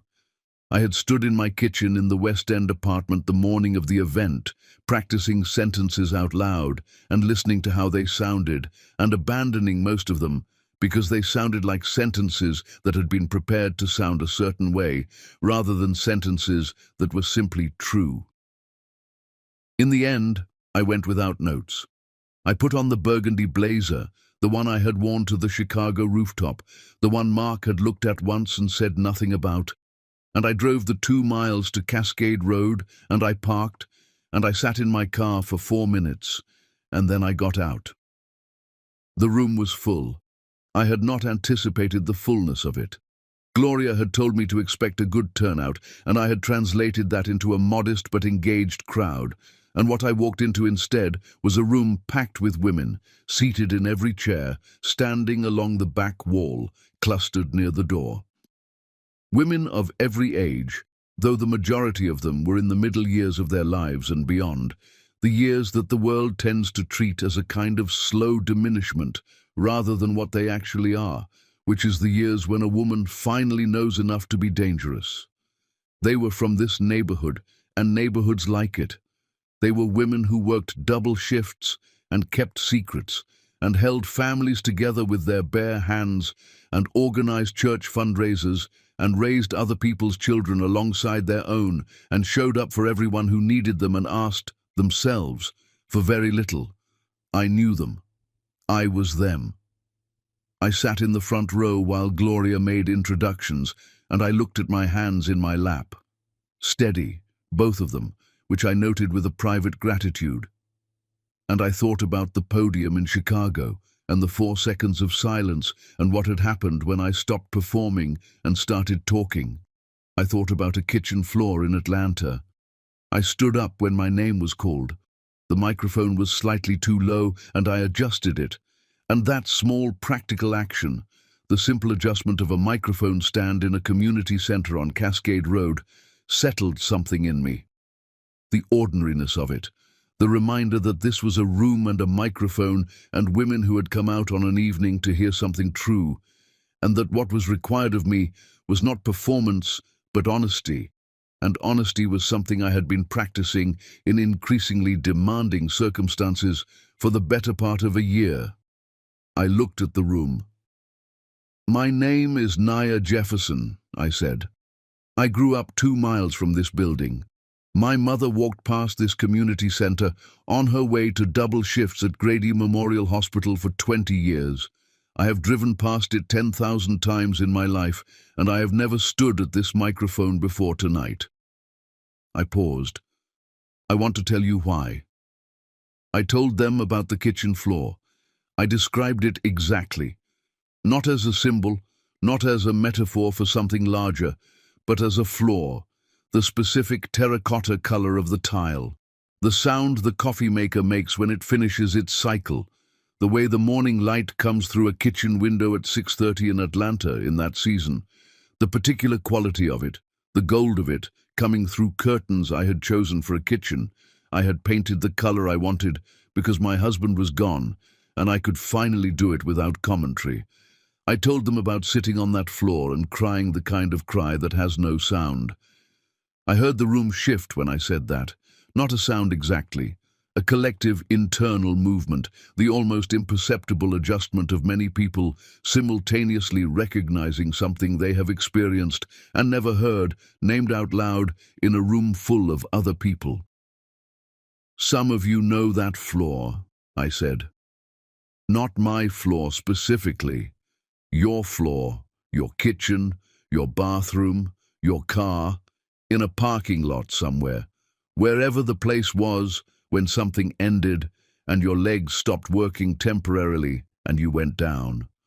You know what I'm talking about, and I know, you know, and I want you to know that I know it too. I am not speaking to you from a place above that floor. I am speaking to you from having been on it." The room was completely still. I told them about Chicago, about Della's hand at the security line, about the plane taking off and Atlanta getting small and the specific terror of arriving at a podium in a city that did not know my name to present work I had built at a kitchen table at midnight while my husband slept. I told them about the 4 seconds of silence after I lost my opening line and what happened in those 4 seconds. The full compressed weight of every doubt that had accompanied me to that podium, and what happened in the 5th second when I looked up from my notes and stopped performing and started talking. "There was a moment," I said, "when I understood that the thing standing between me and my own voice was not my lack of ability. It was not my age. It was not the 30 years I had spent outside of a professional room.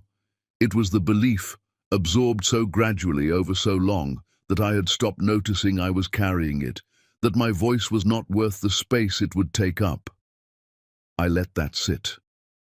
"I want to ask you something," I said, "and I want you to answer it honestly inside yourself, not out loud, just inside, where only you can hear it. Whose voice told you that, when you decided not to apply for something, when you talked yourself out of the class or the trip or the conversation you deserved to have, when you made yourself smaller so someone else could feel larger? Whose voice was it, and when did you decide to let it stay?" The silence in that room was the most inhabited silence I have ever stood inside of. I told them about Kezia, not in detail. Some things belong to the people they happen between, but enough. I told them that betrayal does not always come from strangers, that some of the most painful reckonings of my life had happened across kitchen tables with people I loved, that I had learned in the past months that the question was not whether those reckonings were painful. They were, profoundly. They cost me things I will not pretend were inexpensive, but whether I was willing to have them anyway, whether I valued the truth of my relationships more than I valued the comfort of their surface. "Healing," I said, "is not a single morning. I need you to hear me on this because I am tired of the version of this story that ends with a single morning when everything became clear and the woman stood up transformed and went on to her beautiful new life. That is not what happened to me. What happened to me was a series of mornings, most of them ordinary, some of them hard, a few of them genuinely terrible, in which I made the decision one more time to get up and do the next necessary thing." I stopped. I looked at the room. At these women on a Tuesday evening in the West End of Atlanta, who had come to a community center on Cascade Road and filled every seat and lined the back wall. "My mother used to say," I told them, "that a woman who knows her own worth is a woman the world does not know how to price." I did not understand what that meant when she said it to me. I was too young and too in love and too certain that my worth was something that someone else would see and confirm for me. I paused. "I understand it now." I breathed. "I am not going to tell you it gets easy," I said. "It does not get easy. It gets true. You get truer. You get clearer about what you will accept and what you will not, about what is yours and what was only ever borrowed, about the difference between a life that is being lived and a life that is being managed for everyone else's comfort." My voice did not shake. I was grateful for that privately, in the part of me that was still monitoring the situation while the rest of me simply spoke. "My name is Nia Jefferson," I said. "I sat on a kitchen floor not very long ago. I got on a plane. I stood at a podium with shaking hands and I found my voice in the 5th second after I lost it. I drove to my daughter and sat at her table for 3 hours and told the truth in both directions. I learned that a broken thing and a finished thing are not the same thing, that the end of one life is not the end of a life." I looked at the room one last time. "You are not finished," I said. "Whatever floor you have been sitting on, whatever voice has been telling you that the best of it is behind you, whatever morning you woke up and did not recognize your own reflection, you are not finished. You are in the middle of something, and the middle is not the end. I paused for the last time, and I am just getting started. The room came to its feet, not all at once. It was not a choreographed thing, not a single unified surge. It moved through the room the way real responses move, person by person, starting somewhere in the middle and spreading outward until the entire room was standing, and the sound of it was something I felt in my chest rather than simply heard. I stood at the microphone and I let it come. I am not ashamed to tell you that I cried.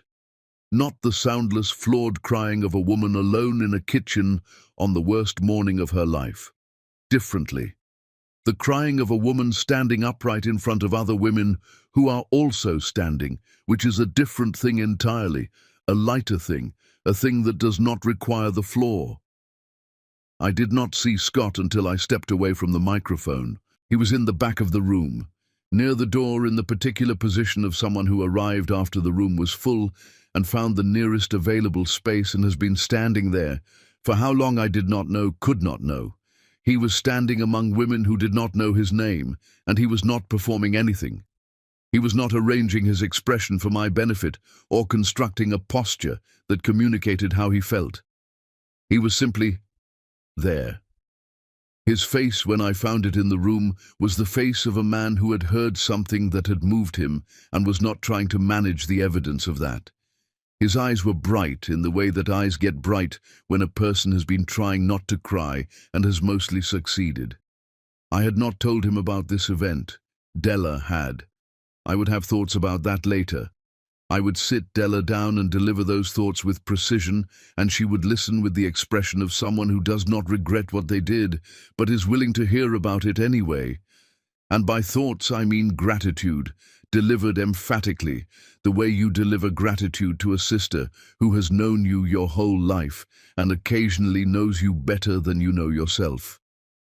People surrounded me after the microphone, women who wanted to talk, who had things to say, who pressed my hand and said my name and told me their versions of the kitchen floor story, their versions of the plane they almost did not board, and I received every one of them because every one of them deserved to be received, because that is what you do when someone trusts you with the true shape of their experience. It was perhaps 40 minutes before I came through the community center doors into the parking lot on Cascade Road. The Atlanta night was warm, and the streetlights were on, and the neighborhood was doing what it always did in the evening, alive in the quiet, unhurried way of a place that has been here a long time and intends to remain. The same streets I had walked as a girl, the same neighborhood I had returned to after 30 years of being someone's wife. The same city that had received me back without ceremony and without condition, the way home receives you when you finally understand that you never really left. Scott was standing near my car, not blocking it, just near it. Waiting with the patience that I had come to understand was not a performance of patience, but an actual quality of the man, something that had been cultivated somewhere in a small town in Ohio, and had survived intact through everything that wealth and success and the particular pressures of his professional world had subjected it to. I walked to him. We stood in the parking lot under the West End streetlights, and for a moment neither of us said anything, which was its own kind of conversation between two people who had learned each other's silences well enough to read them. "I wasn't going to tell you about this," I said. "I know," he said. "Della called me. I'm going to speak to Della about that. She told me you would say that." The corner of his mouth. "She also told me to come anyway." I looked at him. This man who had stood beside me on a Chicago rooftop and listened to me in a Manhattan conference room and made me laugh on Tuesday evenings and gotten something wrong at dinner in Inman Park and apologized for it without ego, and told me, on a sidewalk, that he was not going anywhere. "I'm still scared," I said. "Good," he said, without hesitation, without performance. "That means it's real. The things that don't scare you a little aren't worth enough." "I don't know how to do this," I said. "I am 54 years old, and the last time I began something with someone I was 23, and I did not know then what I know now, and I'm not sure that knowing it makes it easier." "It doesn't," he said. "I don't know how to do it either. I think that might be the point." I looked at him for a long moment. Then I took his hand. Not dramatically, not with any of the ceremony that the moment might have accommodated. I simply reached out and took his hand the way you take the hand of someone you have decided to trust, with the careful, clear-eyed trust of a woman who has learned the difference between surrender and choice, and is choosing. He held it the way you hold something you understand the value of. We stood in the parking lot on Cascade Road in the West End of Atlanta, and we did not go anywhere immediately. Behind us, the community center windows were still warm with light. Inside, I could hear voices, women still talking, still in the room, not ready to leave the thing that had been built in there tonight, wanting to stay inside it a little longer. I understood that completely. Some things you want to stay inside of. The night was ordinary and enormous around us, the streetlights and the warm air and the sound of the neighborhood going quietly about its evening, and the distant sound of Atlanta being itself, this city that had held me my whole life and that I was only now, fully and without reservation, returning to. I held Scott Edwards' hand in a parking lot in the West End, and I was not performing happiness, and I was not pretending certainty, and I was not constructing a version of this moment that was more resolved than it actually was. I was simply there, present, upright, clear-eyed, mine. There would be more kitchen tables, more difficult conversations, more mornings that required the decision, one more time, to do the next necessary thing. I knew that. I held that knowledge without fear, because I had learned in the past months that I was capable of kitchen tables and difficult conversations and mornings that required decisions. I had learned that the woman who sat on the floor was the same woman who stood at the microphone, and that getting from one to the other was not a transformation, but a remembering of who you were before you forgot. I had not forgotten anymore. I looked up at the Atlanta night sky, at the stars visible between the city's light, at the enormous ordinary sky above West End, above Cascade Road, above the community center where my mother had brought me as a girl, above the streets I had walked 10,000 times in every version of myself. I took one breath, and then I smiled, not for anyone, just because. My name is Nia Jefferson. I sat on a kitchen floor. I got on a plane. I stood at a podium with shaking hands and found my voice in the 5th second. I drove through the Carolina night with the windows down. I learned that a broken thing and a finished thing are not the same. I took a hand in a parking lot in West End and I chose. And I am just getting started.